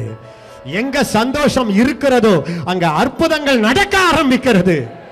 எப்பொழுது உங்கள் துக்க முகம் மாறுகிறதோ அப்பொழுது சாமுவேல் உங்களுக்கு பிறக்கிறான். எப்பொழுது உங்கள் கவலை மறைகிறதோ அப்பொழுது பரிசுத்த ஆவியானவர் கிரியை செய்ய ஆரம்பிக்கிறார். ஹல்லேலூயா. நீங்க வேணா கவனிச்சு பாருங்க. நான்லாம் சில நேரத்தில் இப்படி ஜோக்கா சொல்லுவேன், இயேசு போய் அந்த செத்து போன 12 வயசு பெண்ணை எழுப்புறாருல, எழுப்பும் போது போனா எல்லாம் அழுவுது, எல்லாம் மாரடிக்குது, எல்லாம் புலம்புது. இவர் சொல்லிட்டாரு, இந்த அழுமூஞ்சி இருக்கும் வரை என் உயிர்த்தெழுந்த வல்லமை வெளிப்பட முடியாது. நீ அழுதுகிட்டு இருக்கும் வரை உன் மகளை என்னால மாற்ற முடியாது. நீ அதை நினைச்சு புலம்புற வரை பரிசுத்த ஆவியானுடைய கிரியை நடக்க முடியாது. நீ ஏதோ ஒரு நேரம், I have decided to rejoice in the Lord. சந்தோஷமாயிருக்க தீர்மானம் செய்தேன், சந்தோஷமாயிருக்க தீர்மானம் செய்தேன், சந்தோஷமாயிருக்க தீர்மானம் செய்தேன். துக்கமில்லை, துக்கமில்லை, துக்கமில்லை. அப்படி நீங்க தீர்மானம் பண்ண உடனே ஆண்டவர் சொல்லுவார், செயல்பட நானும் தொடங்கி விட்டேன், செயல்பட நானும் தொடங்கி விட்டேன், செயல்பட நானும் தொடங்கி விட்டேன், மாற மாட்டேன், நான் மாற மாட்டேன். பார்த்தாரு ஆண்டவர், எல்லாம் அழுவுறாங்க, பார்த்தாரு, எல்லாரையும் துரத்தினார். இந்த ஆடு மாடை விரட்டினார் பாருங்க, அந்த மாதிரி ஏய் போயா, சாவு வீட்டில் அழுவுறன விரட்டினா எவ்வளவு இறக்கம் இல்லை. எல்லாரையும் முதல்ல என்ன பண்ணார் தெரியுமா? ஒரு ஜோக் அடிச்சு பார்த்தாரு, ஜோக் அடிச்சாரு. எல்லாம் ஓடும் போது ஒரு ஜோக் அடிச்சாரு, ஏய் தூங்குறாப்பாவா எல்லாரும் நாங்க பாருங்க, உள்ள போய் எழுப்பி விட்டுட்டார். நான் இப்ப சொல்றேன், நான் இவ்வளவு சொன்ன பிறகு உங்க அம்மா சிரிக்கலன்னா டெய்லி ஒரு 1/2 மணி நேரம் டைமை வச்சு அவங்களுக்கு இது பண்ணி விடுங்க. கிச்சு கிச்சு கிச்சு கிச்சுன்னு பண்ணிக்கிட்டே இருக்கு. அந்த அம்மாவுக்கு பிடிக்கலன்னா கூட என்னங்கன்னா கூட பண்ணிக்கிட்டே இருங்க. ஏன்னா அந்த அம்மா நோய் சுகமாயிடுமே, மன மகிழ்ச்சி நல்ல ஔஷதம் வருமே. இன்னைக்கு கிறிஸ்தவத்தில் மகிழ்ச்சி இல்லாததுனால மற்றவங்களை நம்மால வசீகரிக்க முடியவில்லை. உங்களுக்கு ஒரு சிரிப்பு வரட்டும் பாருங்க. ரொம்ப நாள் ஜனங்கள் இயேசு இல்லாமல் இருக்க முடியவே முடியாது. விகில்ஸ்வர்த் என்று ஒரு பக்தன் இருந்தார். அவர் செத்து போன பிணத்தை மட்டும் 23 செத்த பிணத்தை எழுப்பினவர். அவர் காலையில் பெட்ல இருந்து எழும்பும்போது நீங்களும் நானும் எழும்புறேன்ல, இன்னைக்கு என்ன பண்றது, இன்னைக்கு சாத்தான் என்ன பண்ண போறானோ, இவ என்ன நடக்கிறாளோ, இந்த ஆள் என்ன பேச போறானோ, இப்படி விக்கில்ஸ்வர்த்தி எழும்புறதே இல்லை. பெட்ல இருந்து எழும்பும்போது எழும்பவே மாட்டாராம். இப்படி தூங்கி அப்படி எழும்பும்போது அல்லேலூயா அப்படின்னு பெட்ல இருந்து ஒரு ஜம்ப் பண்ணி ஃபர்ஸ்ட் ஒரு ஃபியூ மினிட்ஸ் டான்ஸ் ஆடிக்கிட்டா அப்புறம் தான் வெளியே வருவாராம். நான் உங்களை கேட்குறேன், இதே மாதிரி அழுமுஞ்சோடவே இருக்க போறீங்களா? சொல்லுங்க அம்மா. இதே மாதிரி வாயை திறந்தாலே அவ என்ன இப்படியே வாழ போறீங்களா, இல்லை மாற்ற போறீங்களா? மாற்ற போறீங்களா? மாற்ற போறீங்களா? நீங்க அழுது பார்த்தீங்களா, மாறிட்டாரா ஆளு? முறைச்சிங்களா, மாறினாரா? சொல்லுங்க அம்மா. அழுது பார்த்தீங்களா, மாறினாரா? ஒன்றும் நடக்கல. இல்லை சாப்பிடாம 2 நாள் இருந்தீங்களா, மாறிச்சா? இல்லை இல்லை. அப்போ இனிமேல அதை மாத்துங்க. கர்த்தர் ஒரு அற்புதத்தை செய்ய போகிறார். அருமையானவர்கள், ஹல்லேலூயா. கர்த்தருக்குள் சந்தோஷமா இருப்பதே உங்கள் பலன். சீக்கிரமா எடுங்க. இன்னும் நான் பிரசங்கத்தையே தொடங்கல, முகவுரையை கொடுத்து கொண்டிருக்கிறேன். உபாகமம் 12:18. ஆண்டவருடைய பிரசன்னத்துல, அதாவது ஆண்டவர் என்ன சொன்னார்னா, இந்த பண்டிகைன்னு கொண்டாடினார்ல பழைய ஏற்பாட்டு காலத்துல, எல்லாமே பயமா இருக்கும். ஆடை வெட்டு, கோழியை வெட்டு, ஆளை வெட்டு, கல்லை போடு, சாகடிச்சிரு. பைபிளில் பழைய ஏற்பாடு படிச்சிங்க, சில நேரத்தில் ராத்திரியில் தூக்கம் வராது. இந்த காலத்திலேயே ஆண்டவர் என்ன பண்ணார்னா, பண்டிகைன்னு வச்சு என் ஜனங்க நல்லா சாப்பிட்டு, அதில் எப்படி தெரியுமா இருக்க, உனக்கு இஷ்டமானதை அடிச்சு சாப்பிடு. இதை சாப்பிடாத அதை சாப்பிடாதன்றாங்கல்ல, பண்டிகை நாள்லயா சாப்பிடு. அந்த பிரசனத்துக்கு வந்து படிங்க 12:12 சீக்கிரம். உங்கள் தேவனாகிய கர்த்தருடைய சந்நிதியில் நீங்களும் உங்கள் குமாரரும், நீங்களும் உங்க அம்மா மனைவியும் குமாரரும், மனைவி ஏன் வரலன்னா அது ஒண்ணு, உங்கள் குமாரத்திகளும் உங்கள் வேலைக்காரரும் உங்கள் வேலைக்காரிகளும் உங்களோடு பங்கும் சுதந்திரமும் இல்லாமல் உங்கள் வாசல்களில் இருக்கிற லேவியன் ஊழியக்காரனும் சந்தோஷப்படுவீர்களாக. 18. உன் தேவனாகிய கர்த்தர் தெரிந்து கொள்ளும் ஸ்தானத்தில் நீயும் உன் குமாரனும் உன் வேலைக்காரனும் உன் வேலைக்காரியும் வேலைக்காரிகளும் உன் வாசல்களில் இருக்கிற லேவியன் ஊழியக்காரனும் உன் தேவனாகிய கர்த்தருடைய சந்நிதியில் அதை புசித்து நல்லா சாப்பிட்டு, நீ கையிட்டு செய்யும் எல்லா காரியத்திலும், நீ கையிட்டு என்ன வேலை செய்யறியோ எல்லாவற்றிலும் உன் தேவனாகிய கர்த்தருடைய சந்நிதியில் சந்தோஷப்படுவாயாக. பழைய ஏற்பாட்டிலேயே இப்படி ஒரு சந்தோஷப்பட சொன்னா, புதிய ஏற்பாட்டில் ஆண்டவர் சமூகத்தில் முகத்தை அப்படி வச்சுன்னு இருக்கலாமா? எனக்கு ஒரு ஆசை, உங்களை நல்லா சிரிக்க வச்சு போட்டோ எடுத்து அதையே உங்களுக்கு முகமூடியா போட்டு அனுப்பி விட்டுறணும். நீங்க உள்ள அழுதா கூட வெளியே மட்டும் சிரிச்ச மாதிரியே இருக்கணும். ஹல்லேலூயா. கர்த்தருக்குள் சந்தோஷமா இருப்பது ஒரு ஆலோசனை அல்ல, கட்டளை. சந்தோஷம் இல்லாமல் இருப்பது பரிசுத்த குலைச்சல். சந்தோஷத்தை இழப்பது உன் பலத்தை இழப்பது. விளங்குனீங்களா? ஆவியானுடைய கனிகள், அன்புக்கு அடுத்தது சந்தோஷம். நீங்க சாந்த குணத்தை இழப்பதற்கு காரணம், ஏற்கனவே உங்க மனசுல சந்தோஷம் இல்லை. அந்த சந்தோஷம் வரும்பொழுது நீங்கள் பதற மாட்டீர்கள், உங்கள் விசுவாசம் அசையாது.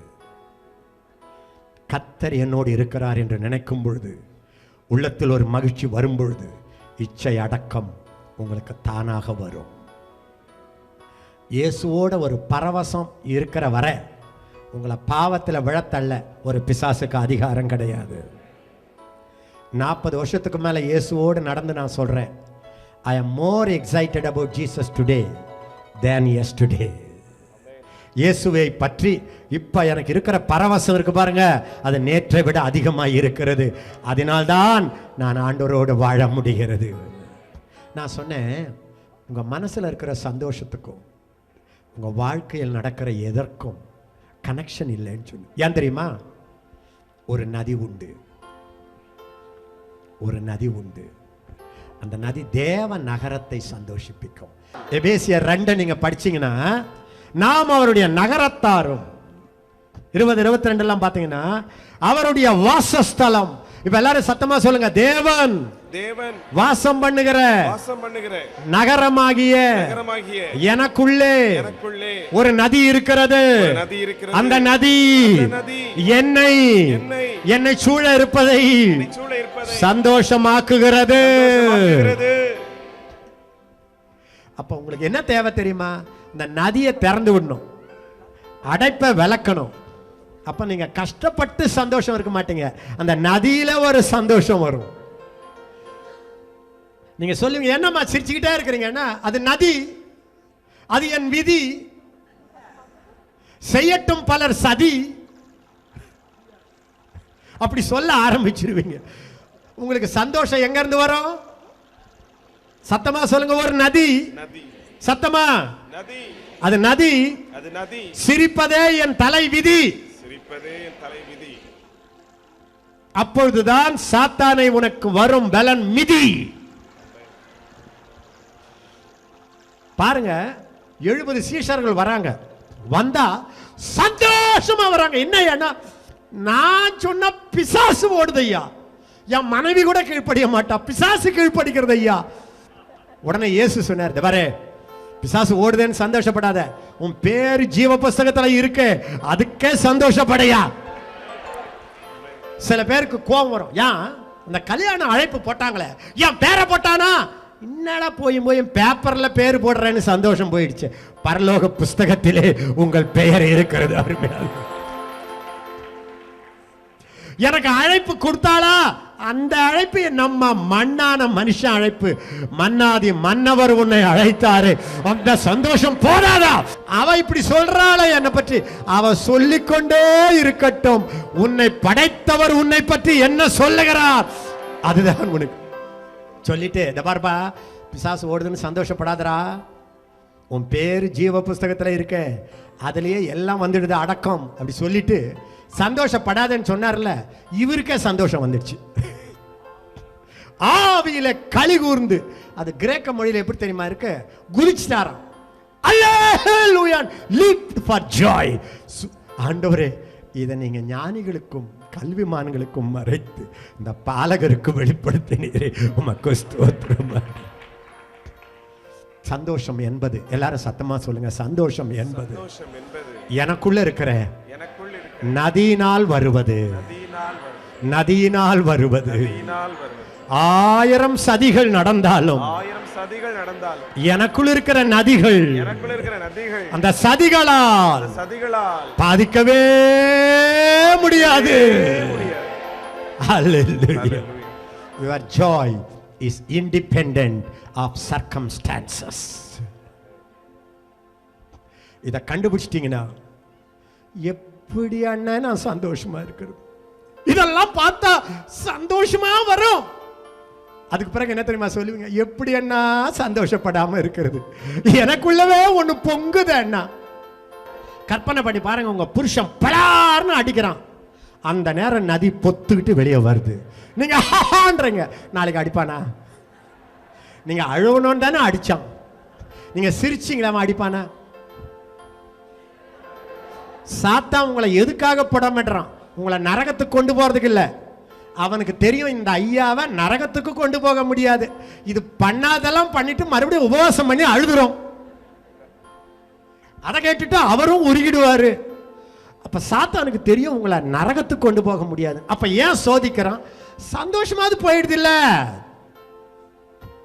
சரி, சந்தோஷம் போயிட்டா என்ன? பலம் போயிடுது இல்ல. பலம் போயிட்டா என்ன? உங்களால யாருக்கும் ஒரு பைசா லாபம் இல்ல. கர்த்தருடைய ஆவியானவர் உங்க கண்ணை திறப்பாராக, உங்களுக்குள்ள இருக்கிற நதிகள் திறக்கப்படுவதாக, ஊற்று கண்கள் திறக்கப்படுவதாக. பைபிள்ல சொல்லுது, எல்லா காவலோடும் உன் இருதயத்தை காத்துக்கொள், அதனிடத்தில் இருந்து ஜீவ ஊற்று புறப்படும். அன்பு என்பது ஒரு நதி, சந்தோஷம் என்பது ஒரு நதி, இச்சை அடக்கம் என்பது ஒரு நதி, அதை நீ போராடி உன்னை கட்டுப்படுத்துவது அல்ல.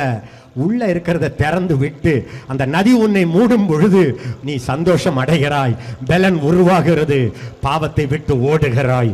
சரி, இப்ப நான் சீக்கிரமா ஆதி சபை அவ்வளோ வல்லமையா இருந்தது காரணம் என்ன? அசையாம இருந்தது காரணம் என்ன? பாடுகள் வரலையா? ஆதி சபை ஊழியர்களுக்கு சோதனை வரலையா? இச்சை வரலையா? அடிகள் வரலையா? உதைகள் வரலையா? இழப்புக்கள் வரலையா? அவமான நிந்தனை வரலையா? ஆதி சபை அழுதுகிட்டே இருந்துச்சா? புலம்பிக்கிட்டே இருந்துச்சா? என் பிள்ளை என் பிள்ளை என் பிள்ளைன்னு அழுதுச்சா? என் குடும்ப வாழ்க்கை நல்லா இல்லையேன்னு புலம்புச்சா? இல்ல அதுக்கு மேல ஒரு நதியிலே மிதந்ததா?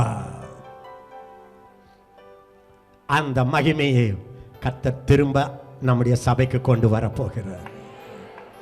ஆதி சபையின் இந்த சபையின் சந்தோஷத்துக்குள் இருந்தது. இன்றைய சபையின் பலவீனம், சபைக்குள்ளே டிப்ரெஷன், சோர்வு, எதுக்கெடுத்தாலும் புலம்பல், விரக்தி. ஐயா பலனே இல்லப்பா, அந்த ஒரு பரிதாபம். அதனாலதான் சபைக்குள்ள இருக்கிற அந்த பிரசன்ன மகிமை தேசத்தை மாற்ற முடியவில்லை. ஆதி பரிசுத்தவான்கள் வாழ்க்கையை பாருங்க. கஞ்சி இருக்காது, பிள்ளைக்கு கொடுக்க இருக்காது. பாஸ்டர் சுந்தரமையாண்டு சென்னையில் ஒரு பாஸ்டர், பழைய பாஸ்டர். நான்லாம் அவர் வாயிலிருந்து ஒரு வார்த்தை வராதான்னு போய் சர்ச்சில் உட்காந்துருப்பேன். அவர் ஆரம்ப காலத்தில் சாப்பிட்றதுக்கு அவருக்கும் மனைவிக்கு சாப்பாடு கிடையாது. ஒரு 10 நாள் கூட சாப்பிடாம பக்கத்து வீட்டில் போய் சோறு வடித்த கஞ்சி வாங்கி, அந்த கஞ்சி தண்ணியில் அரிசி கிடையாது, சோறு இல்லை, அந்த தண்ணியில் இன்னும் கொஞ்சம் தண்ணியை ஊற்றி பாதியை 2 பேரும் குடிச்சிட்டு மீதி பாதியில் தன்னுடைய காட்டன் ஷர்ட்டை வேட்டியை நினச்சி, ஏன்னா அயன் போடுறதுக்கு அது அப்படியே கத்தி மாதிரி இருக்கணும். அந்த காலத்தில் கஞ்சி போட்டு கத்தி போடுவாங்க, பார்த்துருக்குறீங்களா? உங்களுக்கெல்லாம் என்ன தெரியும்? அதெல்லாம் அந்த காலத்து ஆட்கள், எங்களுக்கு தான் தெரியும்.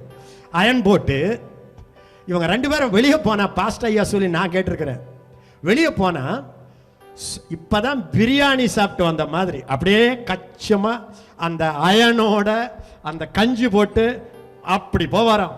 ஏண்டான்னா, நான் வந்து ராஜா வீட்டு ஊழியக்காரன்டா, எப்படி நான் அயன் போட்டுக்கிட்டு போறேன் பாடுறா, அப்படி நடப்பாராம்.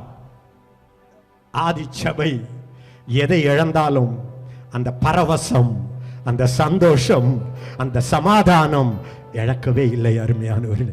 அதனால தான் அந்த சபையினுடைய பலன் அசூர பலனாக இருந்தது. தேவ பலன், எல்லாரும் சத்தமா சொல்லுங்க, தேவ பலன். இது தேவ பலன் மாநாடு தானே. இந்த தேவ பலன் கர்த்தருக்குள் சந்தோஷமா இருக்கும் பொழுது உங்களுக்குள் இருந்து உருவாவது. சந்தோஷ நதி பாயும் பொழுது சத்துவ நதி கூடவே பாய்கிறது. சந்தோஷமும் சக்தியும் ஒரே நதிதான். அது பாஞ்சா இது பாயும். எல்லாரும் பரிசுத்தாத்மாவே சக்தி வந்தனுமே ஆண்டவர் சொல்றார். சக்திக்கு முன்னால சந்தோஷம் வரட்டும். சந்தோஷம் வரும் பொழுது ஒரு சக்தி வரும். அருமையா பில்லி கிரஹாம் என்ன சொன்னார் தெரியுமா? God can never use a discouraged servant. சோர்ந்து போன மனிதனை கர்த்தர் பயன்படுத்த முடியாது. துவண்டு போன மனுஷியை கர்த்தர் பயன்படுத்த முடியாது. இதோ எல்லா ஜனத்துக்கும் மிகுந்த சந்தோஷத்தை உண்டாக்குகிற செய்தியை உங்களுக்கு சொல்லுகிறேன். உங்களுக்கு கர்த்தராகிய இயேசு கிறிஸ்து என்னும் ஒருவர் தாவீதின் நகரத்தில் பிறந்திருக்கிறார். எல்லாரும் கையை வச்சு சொல்லுங்க, இயேசுவின் செய்தி எல்லா ஜனங்களுக்கும் மிகுந்த சந்தோஷத்தை உண்டாக்குகிற செய்தி. இன்னைக்கு நம்ம எல்லாரும் மாய்மாலமே பண்றோம். ஜனங்கிட்ட போய் வருவாய் தருணம் இதுவே அழைக்கிறாரு. என்னத்துக்கு? இயேசு சந்தோஷம் தருவார். அவன் பார்க்குறான், இந்த முகத்தை பார்த்தா சந்தோஷமா இருக்கு. பெருசா மேடையில் ஆண்டவர் அந்த சந்தோஷத்தை உள்ள அனுபவிச்சு வெளியே நம்ம சொல்ற நாள் வருகிறது. அருமையானவர்களே, நீங்க சமாதானத்தை அனுபவிச்சு சமாதானம் இயேசு தருவார் என்று சொல்லுகிற நாள் வருகிறது. அருமையானவர்களே, கிறிஸ்தவம் என்பது சோர்ந்து போன மக்களின் கூட்டம் அல்ல, அது துள்ளி குதித்து ஆடுகிற ஒரு கூட்டம் என்பதை பரிசுத்த ஆவியானவர் நிரூபிக்க போகிறார். என் ஜனங்களுக்கும் மற்றவர்களுக்கும் வித்தியாசத்தை காட்டுவேன். மிகப்பெரிய வித்தியாசம் என்ன தெரியுமா? எது நடந்தாலும் உங்களுக்குள்ள இருக்கிற சந்தோஷம் முறையாது. ஹல்லேலூயா. சரி, ஆதி சபை இவ்வளவு மகிழ்ச்சியோடு இருந்தது. காரணம் என்ன? பெந்தெகோஸ்தே நாளுக்கு முன்னால 40 நாள் இயேசு அவர்களுக்கு தரிசனமாகி, இந்த 40 நாள் அவர் என்னையா பண்ணாருன்னு கேட்டீங்கன்னா, கவனிங்க, அப்பா ஒரு பெரிய மழையை நான் தரப்போறேன், அபிஷேகத்தை ஊற்ற போறேன், நீ உலகத்தையே கலக்க போற, நீ மீன் பிடிக்கிற ஆள் இல்ல, நீ ஆள் பிடிக்கிற ஆளு, நீ காக்கா பிடிக்கிற ஆள் அல்ல, உன்னை காக்கா பிடிக்க வருவார்கள், உனக்காக நான் ஒரு பெரிய திட்டத்தை வச்சிருக்கிறேன். அதனால என்ன பண்ணார் தெரியுமா? 40 நாள் அவர் என்ன பண்ணாருன்னு கேட்டீங்கன்னா, அழுமூஞ்சை சிரிமூஞ்சாக மாற்றுவதற்காக அரும்பாடுபட்டார். இத்தனை வருஷம் ஊழியம் செய்து நான் கண்டுபிடிச்சது என்ன தெரியுமா? உங்களை அழ வைக்கிறது ரொம்ப சுலபம், சிரிக்க வைக்கிறது ரொம்ப கஷ்டம். ஒன்றும் இல்லை, நான் வட இந்தியாவில் மிஷினரியாக இருக்கும்போது ஒரு கதை சொன்னேன்னா போதும், உண்மையாக சொல்கிறேன், நீங்கள் எல்லாம் இப்போ கட்சிப்பு எடுத்து தொடச்சிடுவீங்க. இதில் இயேசு அப்போஸ்தல காலத்துக்கு முன்னால் செய்ததெல்லாம் நீங்கள் கேட்டிங்கன்னா, நான் முதல்ல அதிலிருந்தே போகிறேன். இயேசு பூமிக்கு வந்ததே பாவிகளை ரட்சிக்க. சரி, ரட்சித்து பாவிகளை ரட்சித்து பரிதபிக்க விட்டு விட்டாரா?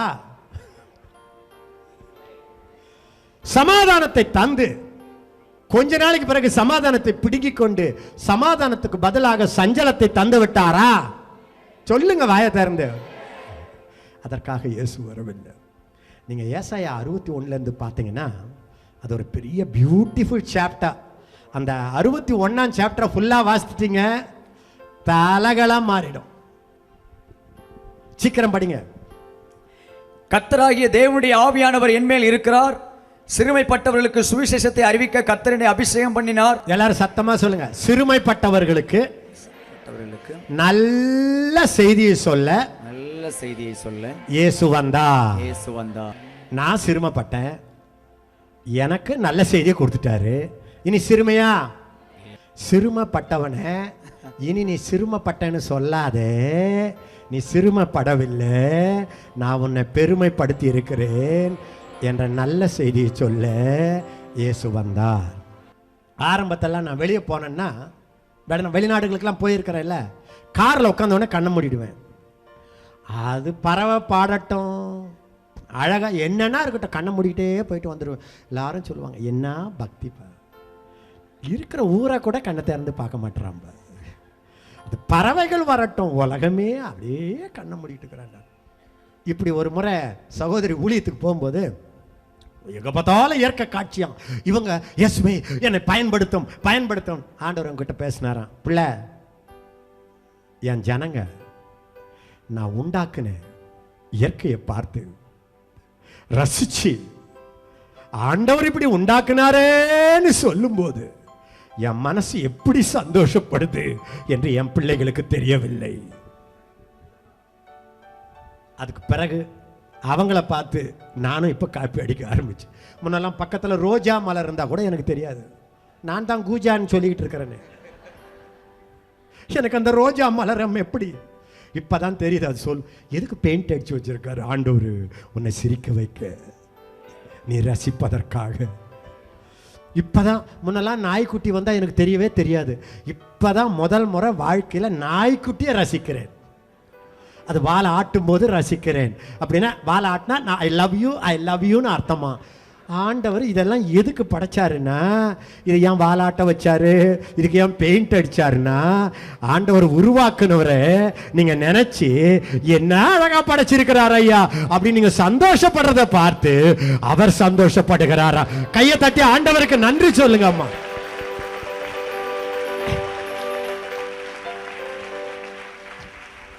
ரிலிஜியஸ் வேற, ரிலேஷன்ஷிப் வேற. ரிலிஜியாசிட்டி பரிசெயன், ஆனா பழக்கம் வேற. அப்பாவோட சொன்ன, அப்பா என்னப்பா இந்த இலையில போய் இப்படி பெயிண்ட், அப்பாடா அப்பாடா, இதுல போய் இவ்வளவு ஸ்மெல், அந்த ஸ்மெல் வேற மாதிரி இருக்கு, இந்த ஸ்மெல் வேற மாதிரி இருக்குப்பா. என்ன ஞானம்பா. அவருக்கு அது அவ்வளோ சந்தோஷமா இருக்கான். சொல்லுங்கம்மா, உங்கள் முகத்தை பார்த்தா தான் வீடு போனுது, காடு வான்னு. இனிமேல் என்ன கிடக்குது வாழ்க்கையில்? 4 புள்ள பெற்ற பிறகு இனிமேல் ஒரு வாழ்க்கையா? 90 வயசு ஆனாதாம்மா வாழ்க்கையே தொடங்குது. யாரும் சொல்லாதீங்க எல்லாம் முடிஞ்சு போச்சுன்னு சொல்லாதீங்க. சொல்லுங்க, இப்போதையா இயேசுவோடு நான் வாழறதுனால நாளைக்கு தையா எனக்கு பெஸ்ட்டு. நான் சொல்லட்டா, இயேசுவின் மேலே என் வாழ்க்கையில் இப்போ இருக்கிற அந்த ஒரு எக்ஸைட்மெண்ட் முன்ன இருந்துச்சு, எப்பவுமே இருந்துச்சு, அது நாளுக்கு நாள் அதிகரித்து கொண்டு வருகிறது. அருமையான இயேசு வந்தது சிறுமைப்பட்டவர்களுக்கு நற்செய்தியை சொல்ல. சீக்கிரமா, இருதயம் நொறுங்குண்டவர்களுக்கு காயம் கட்டுதலையும். எல்லாரும் சத்தமா சொல்லுங்க, எல்லாம் சத்தமா சொல்லுங்க. இருதயம் நொறுங்குண்டவர்களுக்கு காயம் கட்டுதல். நல்லா கவனிங்க, யார் யார் இருதயம் நொறுங்கி போயிருக்கோம். பிரதர், எனக்கு அந்த பார்த்ததுல இருந்து நொறுங்கி போச்சு. என் புருஷனை என்னமோ நினைச்ச நொறுங்கி போச்சு. ஆண்டவர் சொன்ன, ஏய் நொறுங்கு நொறுங்கு நொறுங்குனாத, அந்த காயத்தை கட்டத்தான் நான் உனக்குள்ள வந்திருக்கிறேன். எது நொறுங்கி இருந்தாலும் அதை நான் சரி பண்ண வந்திருக்கிறேன். இதை நீ முதல்ல அக்செப்ட் பண்ணு. அப்புறம் சிறைப்பட்டவர்களுக்கு விடுதலையையும். ஜெயில இருக்கிற வரைக்கும் சந்தோஷம் வராது, விடுதலை வந்தாதான் சந்தோஷம் வரும். அதை தர இயேசு வந்திருக்கிறார். அடுத்தது, கட்டுண்டவர்களுக்கு கட்டவிழ்தலையும் கூறவும். கட்டுண்டவர்கள் கட்டு அவிழ்த்தலை கூறுவதற்காக இயேசு எனக்குள் இருக்கிறார். இன்னைக்கு இது நடக்க போகுது, இது இன்னைக்கு நடக்க போகுது. உங்க சிறை வாழ்வு உடைய போகுது. இந்த 3 நாள்ல நீங்க ஜெயில இருந்து வெளியே வர போறீங்க. அது எப்படி வருவீங்க தெரியுமா? அழுதுகிட்டு இருந்து வரமாட்டீங்க, பாட்டு பாடியே வெளியே வந்துட போறீங்க. கட்டுகள் உடைய போகிறது. ஹல்லேலூயா. அப்புறம் கர்த்தருடைய அனுக்கிரக வருஷத்தையும் நம்முடைய தேவன் நீதியை சரிக்கட்டும் நாளையும் கூறவும். ஆண்டவர் உங்களுக்கு நீதியை சரிகட்ட போறாரு. யாரெல்லாம் நம்புறீங்க? நீதியை சரிகட்டுவாரா? தம்முடைய ஜனங்களுக்கு நீதியை சரிகட்டுவாரா? உங்களுக்கு அநீதி செய்தவர்களுக்கு முன்பாக நீதியை சரிகட்டுவாரா? அனுக்கிரக காலத்தை காட்டுவாரா? இதுக்கு தாங்க இயேசு வந்தாரு. இதுக்கு தாங்க இயேசு வந்தாரு. எனக்கு நீதி இல்லையேன்னு சொல்லாதீங்க, நீதியை சரிகட்டுகிற தேவன் நம்முடைய தேவன். ஹல்லேலூயா. அப்புறம் அப்புறம் துயரப்பட்ட அனைவருக்கும் ஆறுதல் செய்யவும். துயரப்பட்ட ஒரு சிலருக்கு ஆறுதல் செய்யவும். அனைவருக்கும். துயரப்பட்ட ஒரு சிலருக்கு ஆறுதல் செய்யவும். அனைவருக்கும். கொஞ்சம் அதிகாரத்தோட. அனைவருக்கும். ஒரு சிலருக்கும். அனைவருக்கும். ஒரு சிலருக்கும். அனைவருக்கும். துயரப்பட்ட ஒரு சிலருக்கும். அனைவருக்கும் ஆறுதல் செய்ய. கையை உயர்த்தி சொல்லுங்க, துயரத்தோட வந்தேன், எனக்கு ஆறுதல் தருகிறவர் உள்ளே இருந்து எழும்புகிறார். சீயோனிலே துயரப்பட்டவர்களை சீர்படுத்தவும். முன்ன சொன்னேன் நான் ஒரு மாதிரி பாத்தீங்கல்ல, சீயோன்னா அங்க என்ன இருக்கும்? ஆடல், பாடல், இசை, துதி. சீயோன் வந்து ஒரு துதி கோட்டை. கையை தட்டுங்க பார்க்கலாம். எல்லாரும் சொல்லுங்க, சீயோன் ஒரு துதி கோட்டை. அந்த துதி கோட்டைக்குள்ளே வந்து துயரத்தோடு இருக்கிறவர்களை இயேசு ஆறுதல் படுத்துகிறார். அப்புறம் அவர்களுக்கு சாம்பலுக்கு பதிலாக சிங்காரத்தையும். உங்களுக்கு சிங்காரம் வேணுமா, சாம்பல் வேணுமா?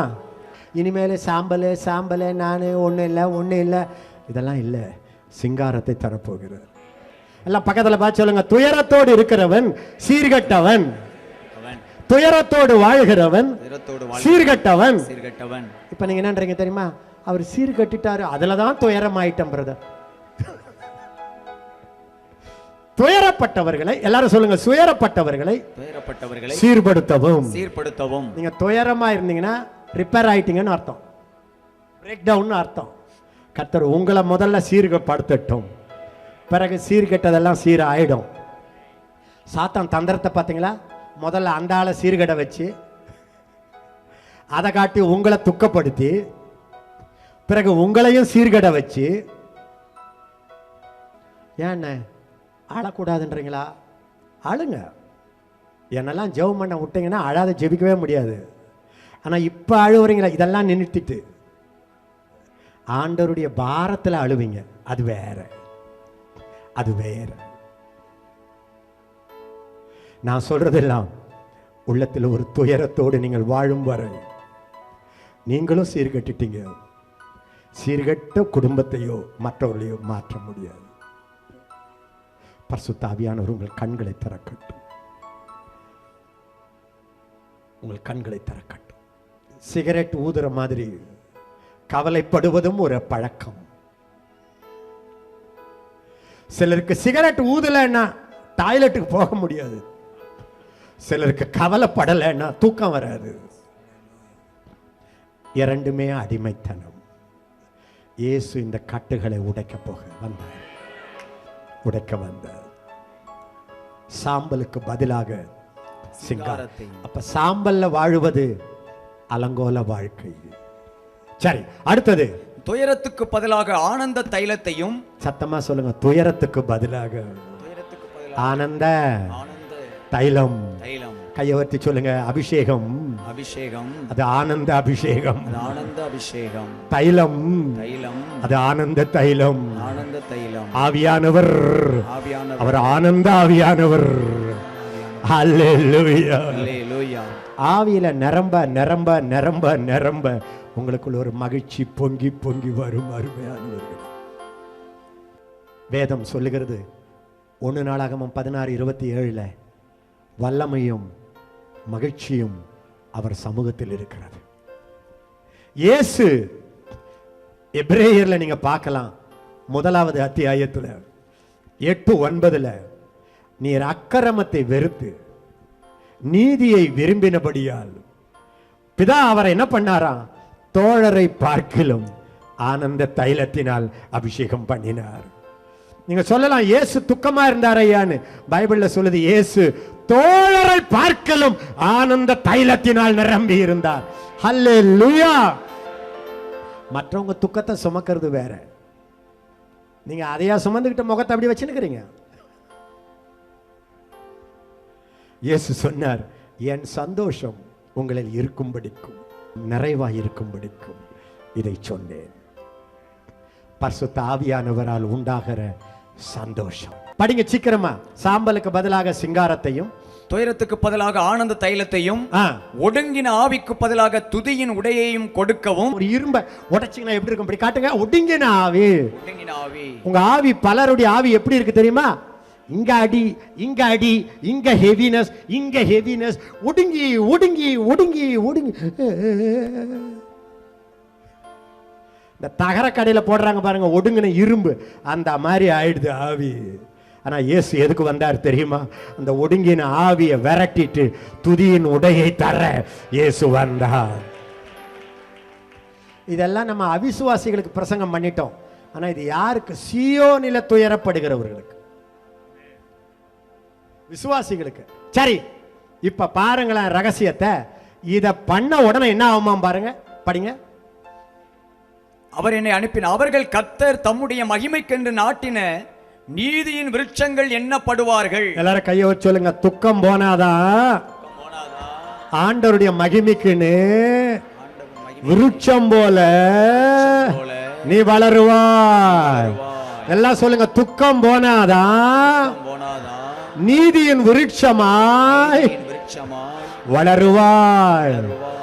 அடுத்தது என்ன வரும் பாருங்க சீக்கிரம். அவர்கள் நெடுங்காலமாய் பாழாய் கிடந்தவைகளை கட்டி கட்டி பூர்வத்தில் நிர்மூலமானவைகளை எடுப்பித்து தலைமுறை தலைமுறையாய் இடிந்து கிடந்த பாழான பட்டணங்களை புதிதாய் கட்டுவார்கள். யாரெல்லாம் புதுசா கட்டணும்னு ஆசைப்படுறீங்க கையை வர்த்து காட்டுங்க. பாழாய் கடந்ததெல்லாம் கட்டணும்னு வர்றவங்களாம் ஆசைப்படுங்க பார்க்கலாம். ஐயா திருநெல்வேலி மாவட்டம் இடிஞ்சு போயிருக்கு, மறுபடியும் கட்ட போறேன்றவங்களாம் கையை வர்த்து காட்டுங்க. ஆண்டவர் என்ன சொல்றார் தெரியுமா? முதல்ல உன் துக்கத்தை நான் விரட்டுறதுக்கு எனக்கு இடம் கொடு, உன் காயத்தை ஆற்ற எனக்கு இடம் கொடு, உனக்குள்ள நான் இந்த வேலையை செய்யறேன். அதுக்கு பிறகு நீ ஆதி நிலைமைக்கு எங்க போனாலும் மகிமைக்குள்ளே கொண்டு வருவாய். அடுத்த வசனம் பார்த்தீங்கன்னா, புறஜாதியாரெல்லாம் உன் ஆட்டு மந்தையை மேய்ப்பாங்க. எல்லாரும் சொல்லுங்க, துக்கம் போனாதான் அந்தஸ்து வரும். ஆசாரியர் என்று சொல்லப்படுவீர்கள். பின்னால பாத்தீங்கன்னா உன் பிள்ளைகள், படிங்க அந்த வசனத்தை. அவர்கள் சந்ததியானது ஜாதிகளின் நடுவிலும் அவர்கள் சந்தானமானது ஜனங்களின் நடுவிலும் அறியப்பட்டிருக்கும். யாருக்கெல்லாம் ஆசை உங்க பிள்ளைகளை பார்த்து அப்பா அப்பா அப்பா அப்பா அப்பா அப்பா அந்த ஆள் ஸ்பெஷல் உங்க பிள்ளைய பார்த்து சொல்லணும்னு யாரெல்லாம் விரும்புறீங்க?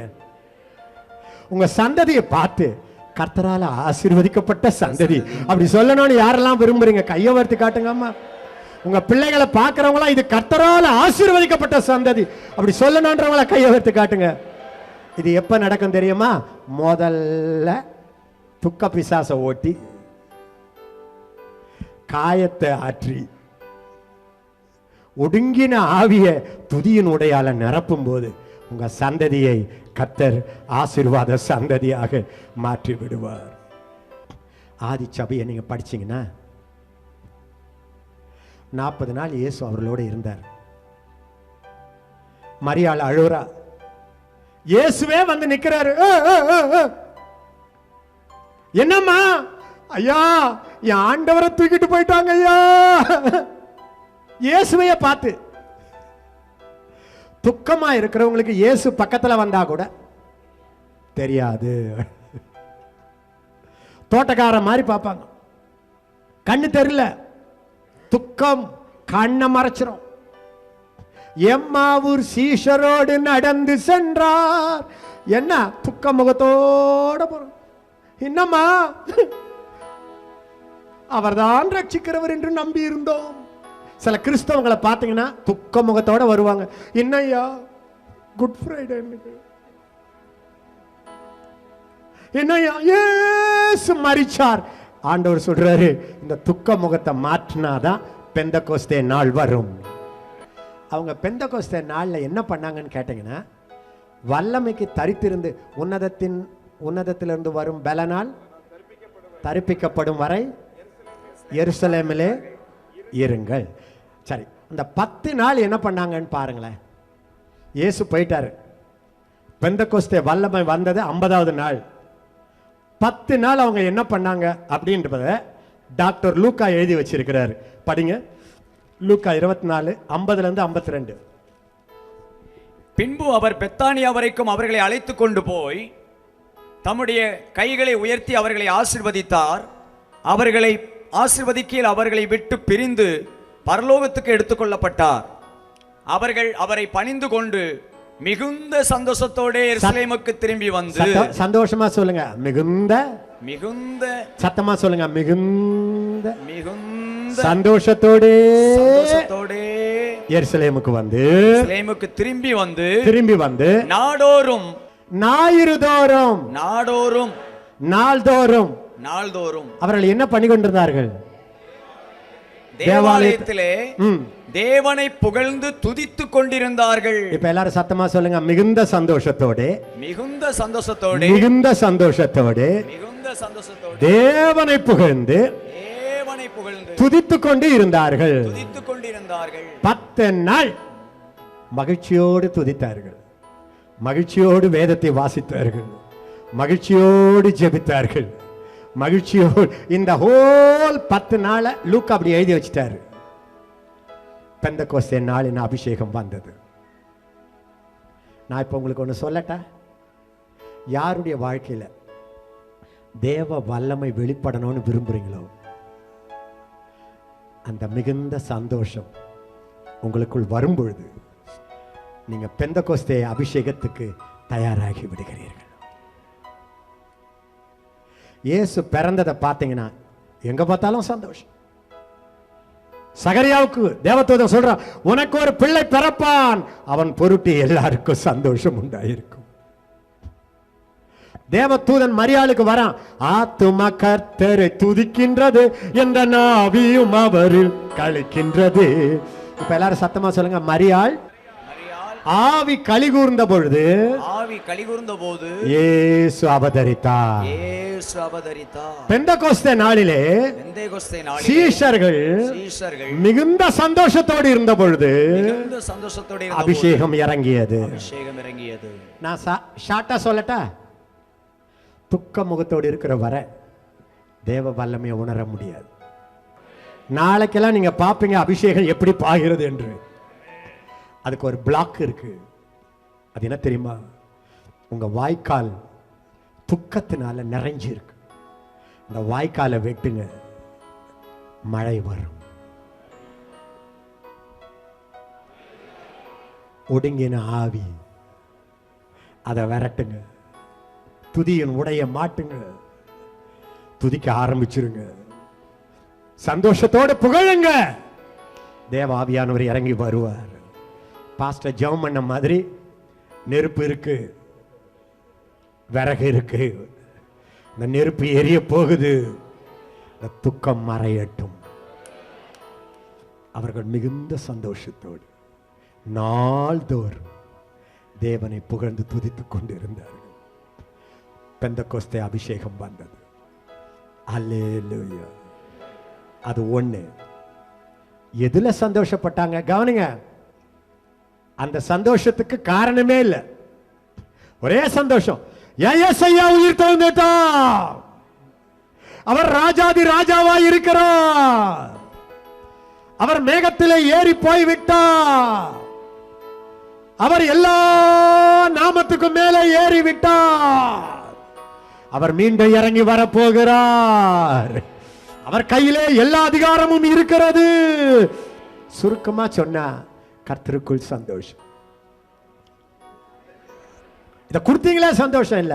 ஏன் ராஜா பெரியவ, என் ராஜா வல்லவ, கர்த்தருக்குள் சந்தோஷமா இருக்கிறேன். இந்த ஒரு சந்தோஷம் வந்துடுச்சு, தேவ அபிஷேகம் இறங்க ஆரம்பிச்சு. கையை வச்சு சொல்லுங்க, எனக்கு ஒருவர் இருக்கிறார், எனக்கு ஒருவர் இருக்கிறார், என்னோடு ஒருவர் இருக்கிறார், உயிரோடு இருக்கிறார், சகல அதிகாரத்தோடு இருக்கிறார், சகலத்தையும் ஆளுகிறார். இந்த சந்தோஷம் வந்துடுச்சுனாலே பரிசுத்த ஆவியானுடைய அருள் மாறி பெய்ய ஆரம்பிச்சு. ஒண்ணு. ரெண்டாவது, பெந்தகோஸ்தே அபிஷேகம் வந்த உடனே அந்நிய பாஷையில பேசுறாங்க. அந்நிய பாஷை பேசும்போது எல்லாரும் பார்த்து மதுபானத்தினால் நிறைந்து இருக்கிறார்கள். நிறைய குடிச்சவன் துக்கமா இருப்பானா, சிரிச்சுக்கிட்டு இருப்பானா? சொல்லுங்க வாய் திறந்து, சொல்லுங்க வாய் திறந்து. அப்பா ஆவியில நிறைஞ்சு எல்லாரும் குடிச்ச மாதிரி அப்படி பேசிக்கிட்டு இருக்கிறாங்க. அப்ப எல்லாரும் கேட்கறாங்க, என்னையா எல்லாம் தள்ளாடுது, ஒரே மகிழ்ச்சியில தள்ளாடுது, என்னையா? அப்ப பேதுரு சொல்றான், இது ஒண்ணு இல்லப்பா, தாவீது சொன்னார் இல்லப்பா, கர்த்தரை எனக்கு முன்பாக நிறுத்தி நோக்கி கொண்டிருக்கிறேன், அவர் என் வலது பாரிசத்தில் இருக்கிறார், நான் அசைக்கப்படுவது இல்லை, ஆகவே என் இருதயம் களிகூர்ந்தது, என் நாவு களிகூர்ந்தது, என் இருதயம் மகிழ்ந்தது. அவருடைய சன்னிதானத்திலே சந்தோஷத்தினால் நிரப்புகிறார். இது என்ன தெரியுமா? எல்லாரும் சொல்லுங்க. முதலாவது கர்த்தருக்குள் சந்தோஷம். இரண்டாவது அவர் பிரசன்னத்துல சந்தோஷம். காணுங்க, தாவீது கடவுளை என் முன்னால வச்சு பார்த்துனுக்கிறேன், அதனால் இருதயம் மகிழ்ந்துச்சுன்னாரு. பிரச்சனையை முன்னால வைக்காதீங்க. யார முன்னால வச்சாரு? கர்த்தரை. உங்களுக்கு சொல்லட்டா, அவர் முன்னால இல்ல, பின்னால இல்ல, உள்ளவே வாசம் பண்ணுகிறார். இதுல ஒரு சந்தோஷம் இருக்கு. அப்படியே பார்த்தீங்கன்னா 2:41 அவருடைய வார்த்தையை சந்தோஷமா ஏற்றுக்கொண்டவர். ஞானஸ்நானம் பெற்றார்கள். நான் ஒன்று சொல்லட்டா? ஞானஸ்நானம் எடுத்தவங்க எல்லாம் கையை உயர்த்தி காட்டுங்க. ஞானம் வந்த பிறகு ஸ்நானம் எடுத்தவர்கள் கையை உயர்த்தி காட்டு. இப்படி கையை ஆட்டுங்க. இப்போ அப்படியே கையை ஆட்டிருக்கும் போது நான் உங்களை ஒரு கேள்வி கேட்குறேன், எனக்கு பதில் சொல்லுங்க. அன்னைக்கு ஞானஸ்நானம் தொட்டிலேருந்து வெளியே வந்தீங்களே, அப்போ மனசுல ரொம்ப துக்கமா இருந்துச்சுல்ல? இல்லை. எப்படி இருந்துச்சு சொல்லுங்க? சந்தோஷம்.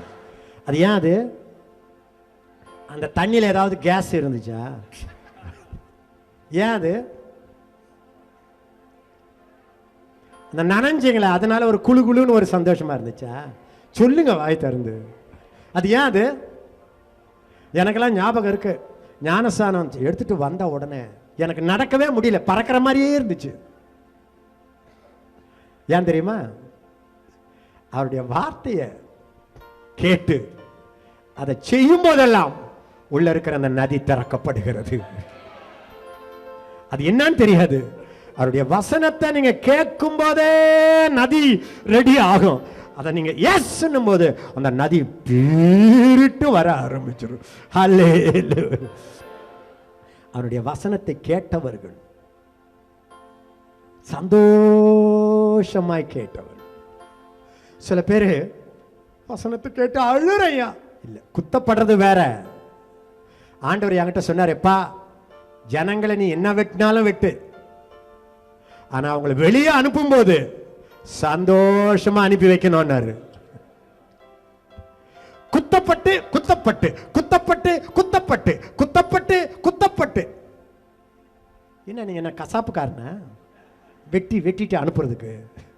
யாரா அழுதுட்டாங்க, எனக்கு பயங்கர வெற்றி.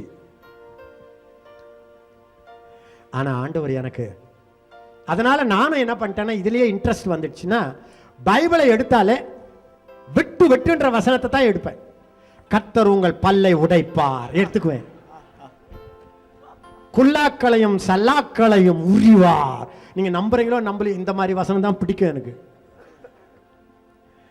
அவர் உங்களை ஷேவ் பண்ணி விட்டு விடுவார், தலைமுடியை வெட்டுவார். நான் அப்படி மேடைக்கு வந்தாலே நிறைய மணி நேரம் ஜெபம் பண்ணிட்டு வருவேன் இல்ல, கண்ணெல்லாம் நெருப்பு மாதிரி இருக்கும். நான் சொல்லுவேன், உன்னை இப்படி தேவ சமூகத்தில் வர சொன்னது யார்?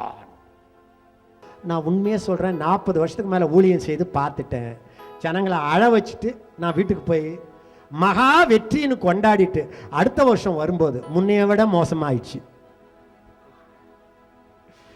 ஜனங்களை கண்டிக்க வேண்டியது உண்மை, நான் இல்லைன்னு. ஆனா விசுவாசத்தினாலே நீதிமான் பிழைப்பார்.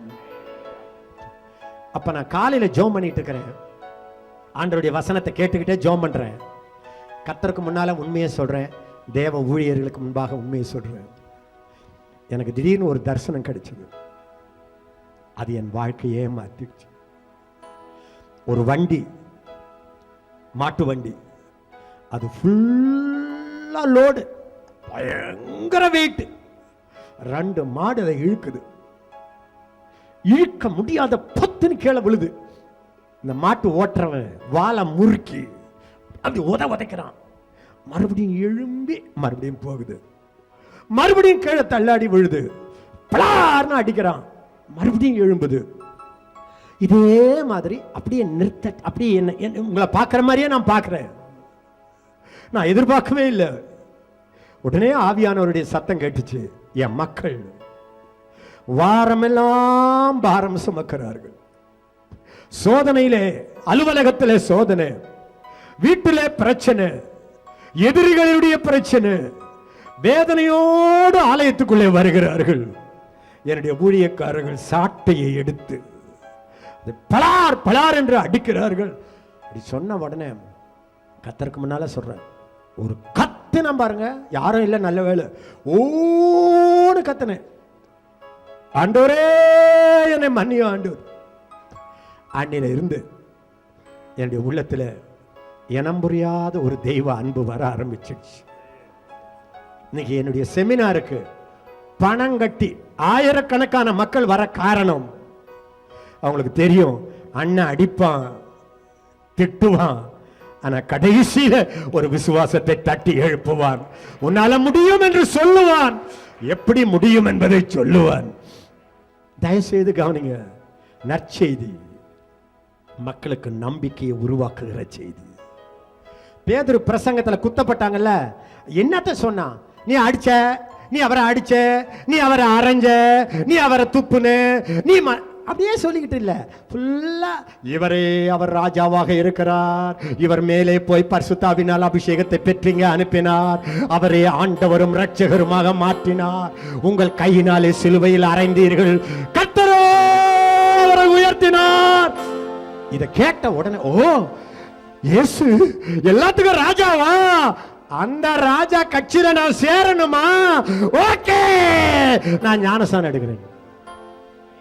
ஊழியக்காரங்களுக்கு சொல்றேன், இயேசுவை தூக்கு தூக்கு தூக்கு தூக்குன்னு தூக்குங்க. டாக்டர் கிட்ட போன உடனே உங்களுக்கு இருக்கிற வியாதியை பற்றி சொல்றேங்க அப்படின்னு 1 மணி நேரம், இதுங்க ரொம்ப தாங்காது, இதுக்கு எதுவுமே உதவாது, இது ஏற்கனவே ஹோப்லெஸ் கேஸ், இது 10 நாளைக்கு மேல தாங்காது. அதான் நல்ல செய்தி தானே, அது நற்செய்தி தானம்மா. வியாதியை சொல்லிட்டு மருந்தை சொல்லும் போது ஒரு சந்தோஷம் மக்களுக்குள்ளே வருகிறது. ஊழியக்காரர்களுக்கு இது ஒரு கர்த்தர் செய்தியாக மாறட்டும். ஹல்லேலூயா. பிறகு அதுல எப்படி சந்தோஷம்? 2:46 பாத்தீங்கன்னா, அவர்கள் ஒருமனப்பட்டவர்களாய் தேவாலயத்திலே அனுதினமும் தரித்திருந்து ஒவ்வொரு நாளும் எல்லாம் உட்கார்ந்துகிட்டு வீடுகள் தோறும் அப்பம் பிட்டு, வீடு வீடா போய், இன்னைக்கு ஒரு நாள் அங்க சாப்பாடு, இன்னைக்கு இந்த வீட்டுல சாப்பாடு, இன்னைக்கு அந்த வீட்டுல சாப்பாடு, அப்பம் பிட்டு மகிழ்ச்சியோடும் கபடமில்லாத இருதயத்தோடும் போஜனம் பண்ணி. நீங்க கவனிங்க, கபடமே இல்ல, ஒரே ஐக்கியம், அந்யோன்யத்துல ஒரு சந்தோஷம் வரும். அபிஷேகத்திலே பெரிய அபிஷேகம் என்ன தெரியுங்களா? அப்போஸ்தல அபிஷேகம் இல்ல, தீர்க்க தரிசன அபிஷேகம் இல்ல, சுகமளிக்கிற அபிஷேகம் இல்ல, மனம் திரும்ப வைக்கிற அபிஷேகம் அல்ல. அபிஷேகத்திலே பெரிய அபிஷேகம் கூட்டு அபிஷேகம். எல்லாரும் சொல்லுங்க, பரிசுத்தவான்கள் கூடி நிற்கும் பொழுது அங்க ஒரு அபிஷேகம் வருகிறது.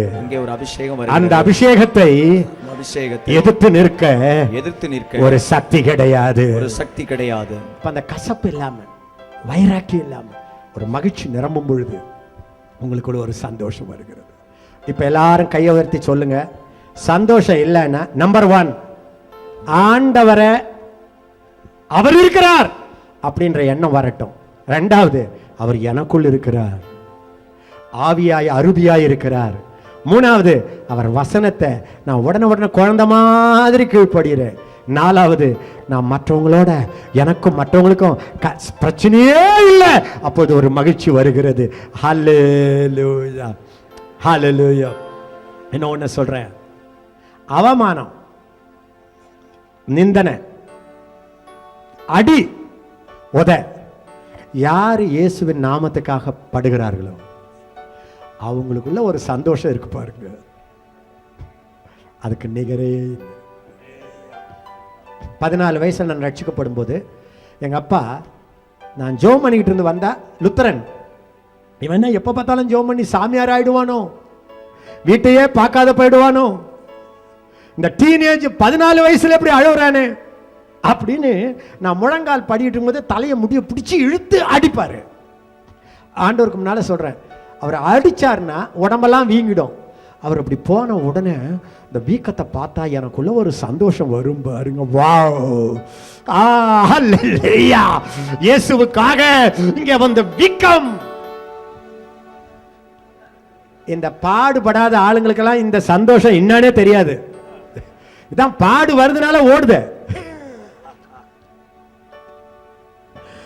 ஒரு காலத்துல ஆரம்பத்தில் ஒரு கிராமத்துல ஊழியம் செய்யறேன், வல்லமையா பிரசங்கம் பண்ணுகிறேன் வெளி கூட்டத்துல. அன்னைக்கு என்ன சொன்னேன், இயேசு கல்ல அப்பமாக்கும்படி பிசாசு சோதிச்சான்னு. இதை விட்டுறக்கூடாதா? யாரோ எதிரிகள் இங்க ஜனங்க வர்றதை பார்த்துட்டு அடுத்த நாள் துண்டு பிரதி விட்டாங்க. இந்த எசேக்கியா என்று ஒருத்தன் வந்து கல்லுன்றான்னுட்டு அந்த நோட்டீஸ் எட்டுன்னு வந்து என்கிட்ட கொடுக்குறாங்க. நான் அந்நிய பாஷையில் ஜோம் பண்ணிட்டு மீட்டிங்கு போறேன். நல்ல ஒரு முகவரை சொல்லி, இப்பொழுது நாம் கர்த்தருடைய வசனத்துக்கு போவோம். நம்ம பாருங்க, பெரிய கேங், நிறுத்து நிறுத்து நிறுத்து, கல்லை தூக்கிட்டு வராங்க, கத்தியை தூக்கிட்டு வராங்க. வரும்போது பார்த்தீங்கன்னா, நான் ஆண்டவருக்கு முன்னால் சொல்கிறேன், நான் அப்போ ரொம்ப வயசும் இல்லை, எல்லாம் பெரிய கூட்டம் வருது. கூட்டத்தில் இந்த பெண்கள்லாம் அழுகுறாங்க. இப்போ கூட நான் நினச்சி பார்க்குறேன். பார்த்த உடனே எனக்கு இந்த சிரிப்பு, வாய் திறந்து விட்டா சிரிப்பு வரும் பாருங்க, அப்படி சிரிப்பு வருது. ஆன்னு சத்தம் போட்டு சிரிக்கலாம் போல இருக்கு. எனக்கா என்ன நினைச்சுக்குவாங்களோன்னு அடக்கிறேன், ஆனா சிரிப்பு வருது, அடக்கிறேன், சிரிப்பு வருது. அப்பதான் கண்டுபிடிச்சேன், ஓ இதுதான் ஹோலி ஸ்பிரிட் லாஃப்டரா. இந்த ரத்த சாட்சிங்கெல்லாம் கத்தியில வெட்டும் போது ஏ அப்படின்னு பாட்டு பாடிக்கிட்டே செத்தாங்கல்ல, அவங்களாம் ரொம்ப ஸ்பெஷல் ஆளுங்க இல்லை. உள்ள இருந்த நதி அவன் கத்தியை தூக்கிட்டு வர நேரத்தில் பொங்கிடுச்சு பாருங்க. அவனுக்கு கத்தியும் தெரியல, அது மாலையும் தெரியல, ஒரே பாட்டு பாடிக்கொண்டே செத்தார்கள். அன்பானவர்களே, இயேசுவுக்காக அவமானம், நிந்தனை, பொய் வழக்கு, இயேசுவுக்கிட்ட போனதுனால வீட்டில் ஒரு பிரச்சனை வந்தா உங்களுக்கு ஒரு சந்தோஷம் வரணும். இந்த இயேசுவுக்காக அவமானம் அடைவது எத்தனை பாக்கியம், எத்தனை பாக்கியம். அடுத்து பார்த்தீங்கன்னா, சமாரியாவில் ஒரு பெரிய எழுப்புதல். சப்பானிகள், திமிர்வாதக்காரர்கள் சுகமடைகிறார்கள், பிசாசுகள் எல்லாம் அலறுகிறது. அப்பொழுது ஒரு மிகுந்த சந்தோஷம் உண்டானது. எல்லாரும் கையை உயர்த்தி என் பின்னால சொல்லுங்க, அற்புத அடையாளங்களோடு, அற்புத அடையாளங்களோடு கர்த்தர் கிரியை செய்யும் பொழுது, கர்த்தர் கிரியை செய்யும் போது ஒரு சந்தோஷம் மக்களை நிரப்ப போகிறது. சந்தோஷம் மக்களை நிரப்ப போகிறது. ஒரு பிசாசை நீங்க துரத்துட்டீங்கன்னு வச்சுக்கோங்க, அன்னைக்கு சந்தோஷமே வேற. துரத்துறீங்களா? துரத்திருக்கிறீங்களா? நான் 14 வயசுல துரத்தி இருக்கிறேன். போ அப்படின்னு ஒண்ணு பிசாசு ஆயானோ, அந்த பிசாசு ஓடன ஒரு சந்தோஷம் வரும் பாருங்க. உங்களுக்கு சந்தோஷம் வேணும்னா எங்கேயா போய் ஒரு பிசாசை பிடிச்சி ஆட்டிட்டு வந்துருங்க, உங்களுக்குள்ள ஒரு சந்தோஷமே வந்துடும். ஒரு அல்லேலூயா. உண்மையா உங்களுக்குள்ள ஒரு பெரிய சந்தோஷம் வேணும்னா வியாதியஸ்தர் மேல கையை வைங்க, சுகமாக்குங்க, உங்களுக்குள்ள ஒரு சந்தோஷம் வரும். அல்லேலூயா. ஒரு அல்லேலூயா சொல்லுங்க, அல்லேலூயா. இன்னும் நான் சொல்லிக்கிட்டே போலாம். அடுத்த சந்தோஷம் நீங்க 20வது அத்தியாயத்தில் பார்த்தீங்கன்னா 22லேருந்து 24, சந்தோஷத்தோடு என் ஓட்டத்தை முடிக்கவும் கர்த்தரிடத்தில் பெற்ற ஊழியத்தை நிறைவேற்றவும் விரும்புகிறேன். எல்லாரையும் எழும்புங்க பார்க்கலாம். உங்களுக்கு ஒரு அழைப்பு இருக்கிறது. ஒரு நோக்கத்தோடு இந்த உலகத்தில் பிறந்திருக்கிறீர்கள். கர்த்தர் உங்களை இந்த உலகத்துக்கு அனுப்பி வைத்திருக்கிறார். காயப்பட்ட உள்ளத்தை ஆற்றுவதற்காக கர்த்தர் உங்களை அனுப்பி இருக்கிறார். நீ காயப்பட்டு இருக்க முடியாது. சிறைப்பட்டவர்களை விடுதலை செய்ய உன்னை ஆண்டவர் அபிஷேகம் பண்ணி இருக்கிறார். நீ சிறையில் இருக்க முடியாது. துயரப்பட்டவர்களை சீர்படுத்த கர்த்தர் இந்த உலகத்துக்கு உன்னை அனுப்பி இருக்கிறார். நீ துயரத்தோடு வாழ முடியாது, வாழக்கூடாது. அடி வாங்கினாலும், உதை வாங்கினாலும், காயப்பட்டாலும், இருள் சூழ்ந்திருந்தாலும் அங்கேயும் உன்னுடைய சந்தோஷத்தை அவிழ்த்து விடு. அதுவே வல்லமையாக மாறும். வாயில பாட்டை தொடங்கு. பவுல் சீலாவை போல பாடு. அந்தகாரம் விலகும், சிறை வாழ்வு மறையும்.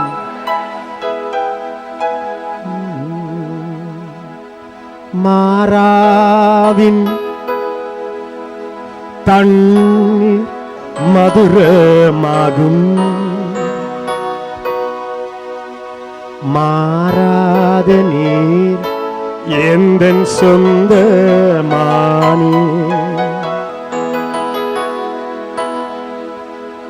உயிர்த்தெழுந்த இயேசு உனக்குள்ளே இருக்கும் பொழுது நீ துக்க முகத்தோடு இருக்க வேண்டுமா? சகலத்தையும் ஆளுகிற தேவன் உன்னோடு இருக்கும் பொழுது அவர் அந்த அலையை அதட்ட மாட்டாரா? நீண்ட நாள் மௌனமாய் இருப்பாரா? எழும்பி அதட்ட மாட்டாரா? அவருடைய பிரசன்னம் உனக்குள் இல்லையா? அவருடைய பிரசன்னத்தில் சந்தோஷம் உண்டு இல்லையா? அவருடைய வார்த்தைகளை கேட்க கேட்க உனக்குள் ஒரு பெரிய மகிழ்ச்சி வரும் என்பது தெரியுமா?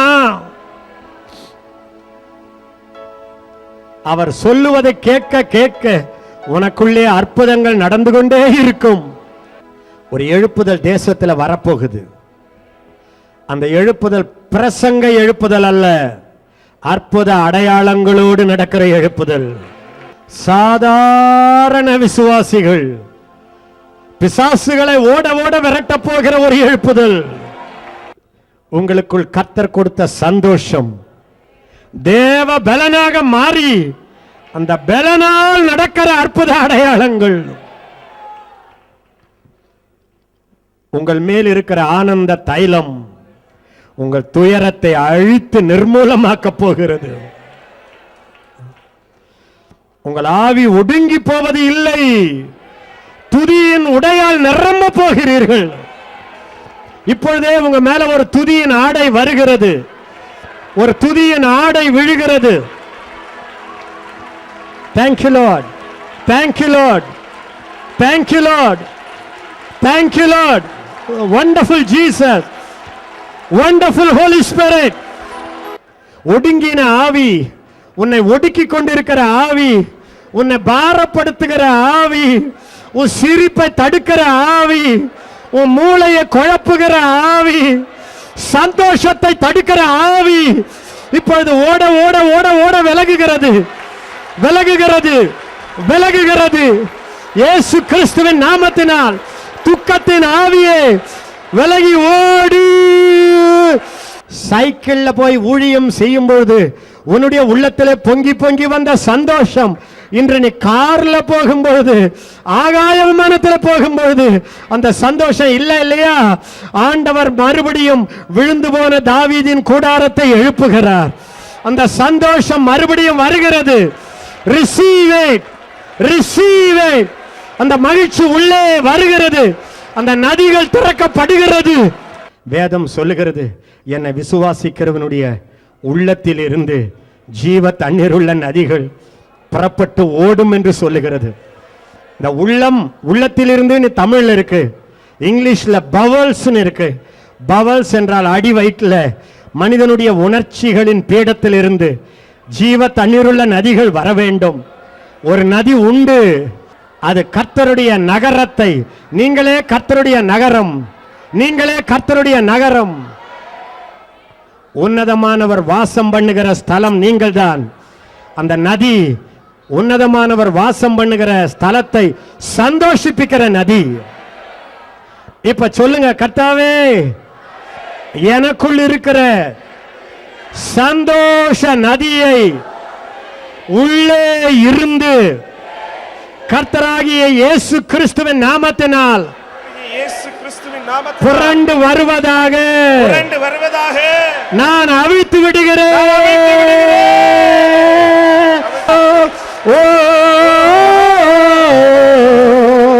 ஓ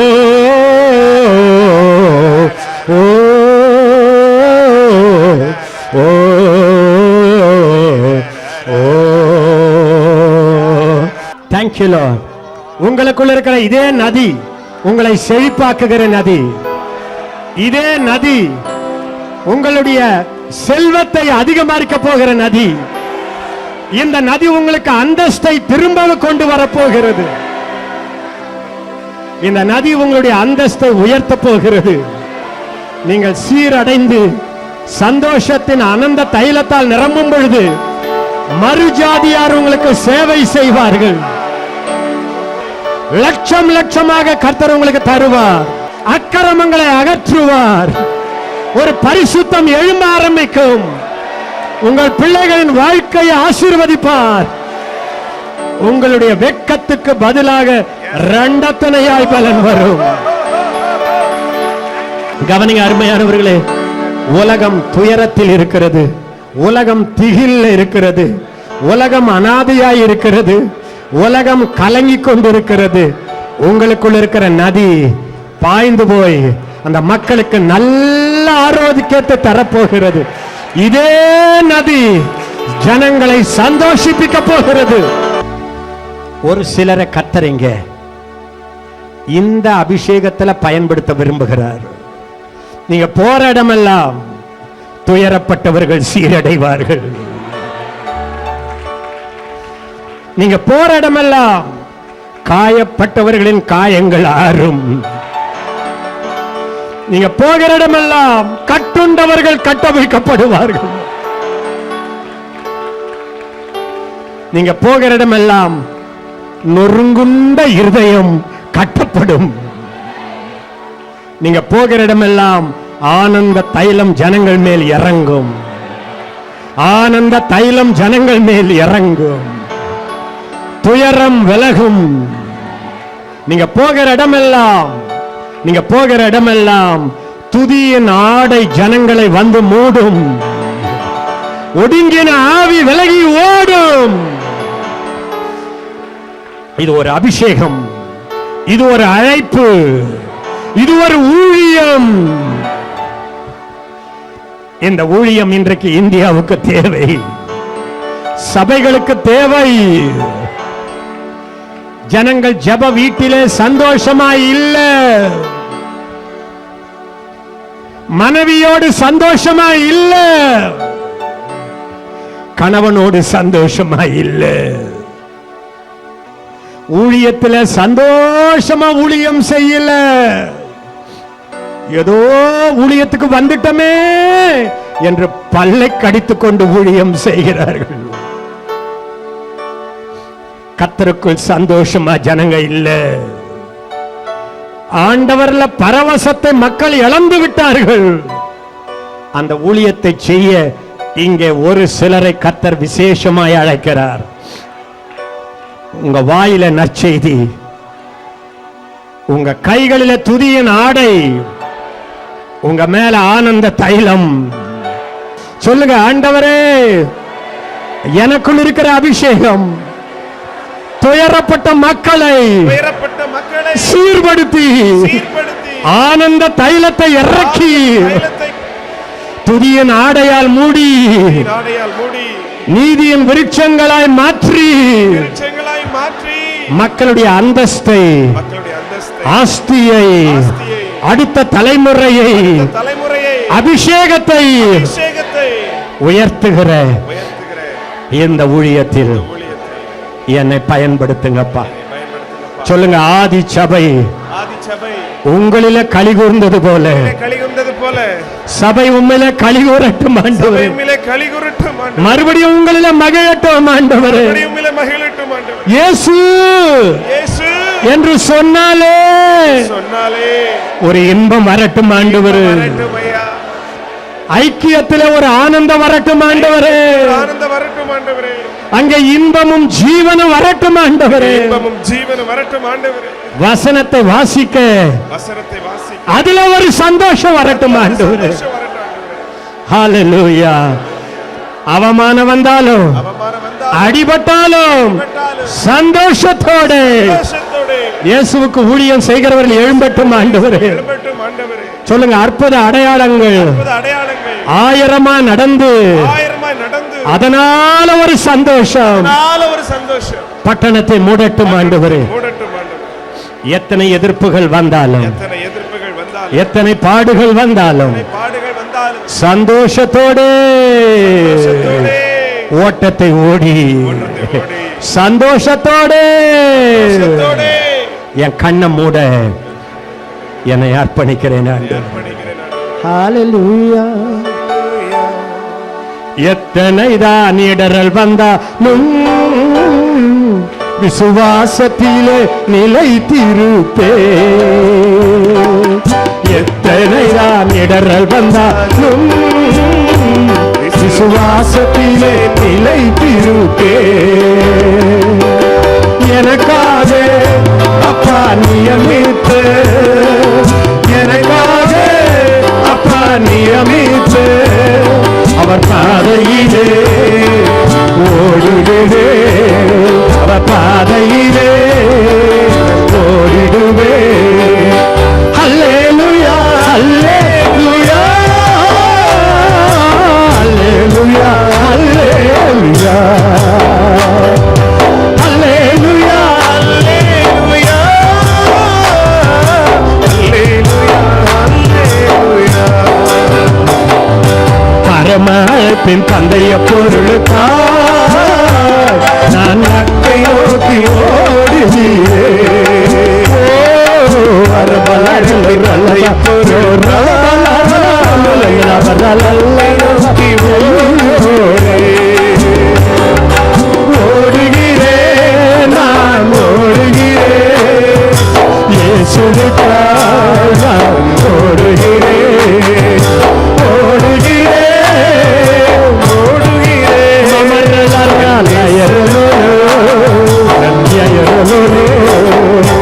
அல்லேலூயா அல்லேலூயா அல்லேலூயா அல்லேலூயா அல்லேலூயா அல்லேலூயா அல்லேலூயா. எத்தனைதான் இடரல் வந்தாலும் விசுவாசத்திலே நிலைத்திருப்பே. எத்தனைதான் இடரல் வந்தாலும் Thank you Holy Spirit. Thank you. Thank you. Thank you Lord. Thank you Lord. எனக்காக அப்பா நியமித்து எனக்காக அப்பா நியமித்து ஓடிடுவே அவர் பாதையிலே. அருமையானவர்களே, உங்களுக்கு தெரியுதோ தெரியலையோ, உங்களுக்குள்ள இருக்கிற நதியை கர்த்தர் திறந்து விட்டு விட்டார். ஊற்று கண்களை இப்போது திறக்கிறார். ஆதியில் கொண்டிருந்த ஆனந்த பாக்கியம் மறுபடியும் வருகிறது. அத்திமரம் துளிர் விடாமல் போனாலும் உன்னுடைய மகிழ்ச்சி மட்டும் எப்பொழுதும் தங்கி இருக்கும். மறுபடியும் சொல்லுகிறேன், கர்த்தருக்குள் சந்தோஷமாய் இருப்பதே உங்கள் பலன்.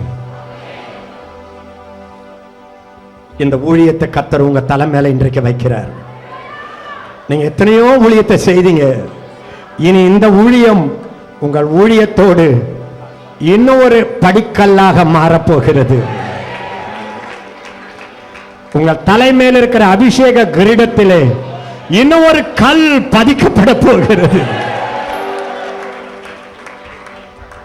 இருண்ட நேரத்தில் உடலெல்லாம் காயப்பட்டு இருக்கும் பொழுது, கைகள் கால்கள் கட்டப்பட்டு இருக்கும் பொழுது, அவமான நிந்தனையில வாழும் பொழுது உள்ளிருக்கிற நதிகள் வெளியே வர முடியும்.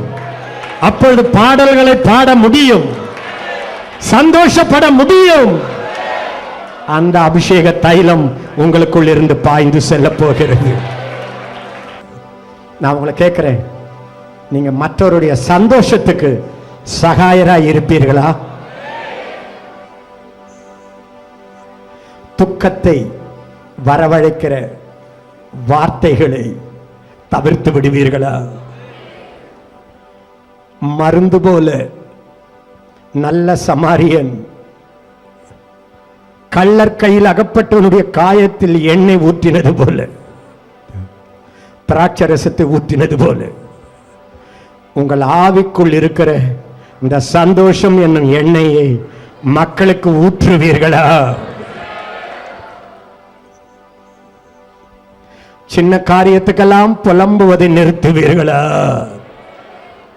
தற்பரிதாபத்துக்கு இடம் கொடாமல் இருப்பீர்களா? காயப்பட்ட வேளையில் பாட்டு பாடி சங்கிலிகளை முறித்து அநேக சிறைப்பட்டவர்களை விடுதலையாக்கி சிறையிலிருந்து வெளியே போய் லீதியால் வீட்டிலிருந்து எல்லாரையும் ஆற்றி தேற்றின பவுலை போல மற்றவர்கள் உங்களை ஆறுதல் படுத்த வேண்டும் என்று எதிர்பார்ப்பதை விட்டு அடுத்தவர்களை ஆற்றி தேற்றப் போவீர்களா? பயத்தையும் சந்தேகத்தையும் எரிச்சலையும் கவலையையும் தூண்டக்கூடிய வார்த்தைகள் வாயில் வரும் பொழுது இயேசுவின் நாமத்தில் அதை வாயிலிருந்து சொல்லாமல் தடுப்பீர்களா?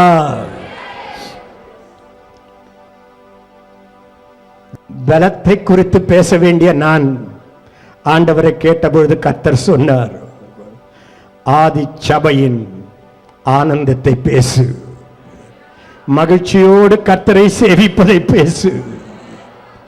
அத்திமரம் துளிர் விடாமல் போனாலும், திராட்சை கொலைகள் பழம் இல்லாமல் போனாலும், ஒலிவ மரத்தில் எண்ணெய் இல்லாமல் போனாலும், என் கணவன் என்னை கைவிட்டாலும், மலையே விலகினாலும் நான் இயேசுவுக்குள் சந்தோஷமாய் இருப்பேன் என்ற ஒரு வாழ்க்கை நிலையை பேசு என்று கர்த்தர் எனக்கு கட்டளையிட்டார். அதைத்தான் இன்று இரவு நான் செய்தேன். இந்த கையை உயர்த்தி இருக்கும் பொழுது உங்களை நான் கர்த்தருடைய கைகளிலே அப்படியே கையை உயர்த்தி கொண்டிருக்கேன். டேடி, இன்னைக்கு நீங்க என்ன வார்த்தை எனக்கு சொன்னீங்களோ அதை நான் அப்படியே சொல்லிட்டேன். டேடி, உங்க உள்ளம் மணவாளன் மணவாட்டியின் மேல் மகிழ்ச்சியா இருப்பது போல நீங்க எங்களை பார்த்து மகிழ்ச்சியா இருக்க விரும்புறீங்க ஆண்டவரே. ஆனா நாங்க மகிழ்ச்சியா இருந்தாதான் உங்களுக்கு மகிழ்ச்சியா ஆண்டவரே. நாங்க துக்கத்தோடு இருந்தா உங்களுக்கு அது சகிக்காது ஆண்டவரே. மனைவி வேதனையோடு இருக்கும் பொழுது கணவனுக்கு சந்தோஷம் இல்லை ஆண்டவரே. பிள்ளைகள் கலங்கி இருக்கும் பொழுது தகப்பன் தாய் மகிழ்ச்சி அடைவது இல்லை ஆண்டவரே. பொல்லாத நாங்களே இப்படி என்றால் நாங்க சந்தோஷமா இருப்பதுதான் உங்களுக்கு சந்தோஷம் ஐயா. இதை பார்க்கும்படி கண்களை திறந்தருளும். இந்த ஊழியத்தை நான் இனிமேல் கூட செய்ய போறேன் என்று கை உயர்த்தின ஒவ்வொருவரையும் அப்பா உங்க கரங்களிலே அர்ப்பணிக்கிறேன். இயேசு ராஜா, ஆனந்த தைலத்தால் நிறைந்தவரே, அந்த தைலம் இவர்கள் வழியாய் பாய்வதாக. ஆதி சபையை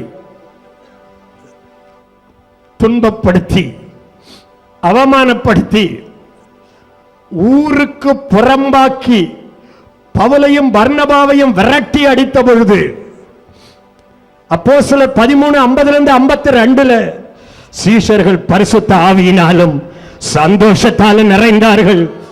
பரிசுத்த ஆவியானவரே, என் வார்த்தையை கேட்கிறவர்கள் என்ன புறம்பாக்கப்பட்டு இருந்தாலும், என்ன காயத்தில் இருந்தாலும், என்ன சோதனையில் இருந்தாலும், என்ன அவமானத்தில் இருந்தாலும், என்ன விரக்தியில் இருந்தாலும் உங்களால நீங்க நிரப்புனீங்கன்னா அந்த சந்தோஷத்தால் நிரம்புவார்கள் ஐயா. அவர்களை உங்க கையில நான் அர்ப்பணிக்கிறேன் ஆவியானவரே. உங்க மகிழ்ச்சி அவர்களை நிரப்புவதாக.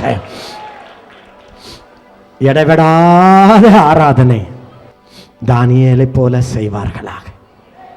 இந்த நாளில் இருந்து கர்த்தருடைய சந்தோஷத்தை சபைக்கும் உலகத்துக்கும் கொண்டு போகிற அப்போஸ்தலர்கள், தீர்க்கதரிசிகள், சுவிசேஷகர்கள், போதகர்கள், மேய்ப்பன்மார்கள், டீக்கன்மார்கள், விசுவாசிகள் இயேசுவின் நாமத்தினால் இப்பொழுதே அவர்களை அவிழ்த்து விடுகிறேன், அவிழ்த்து விடுகிறேன்.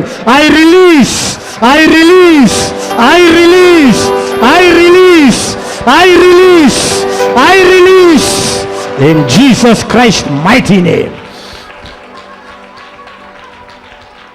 நீர் அப்படி செய்வதற்காக ஸ்தோத்திரம். எல்லாரும் ஆண்டவருக்கு நன்றி சொல்லுங்க. ஹல்லேலூயா.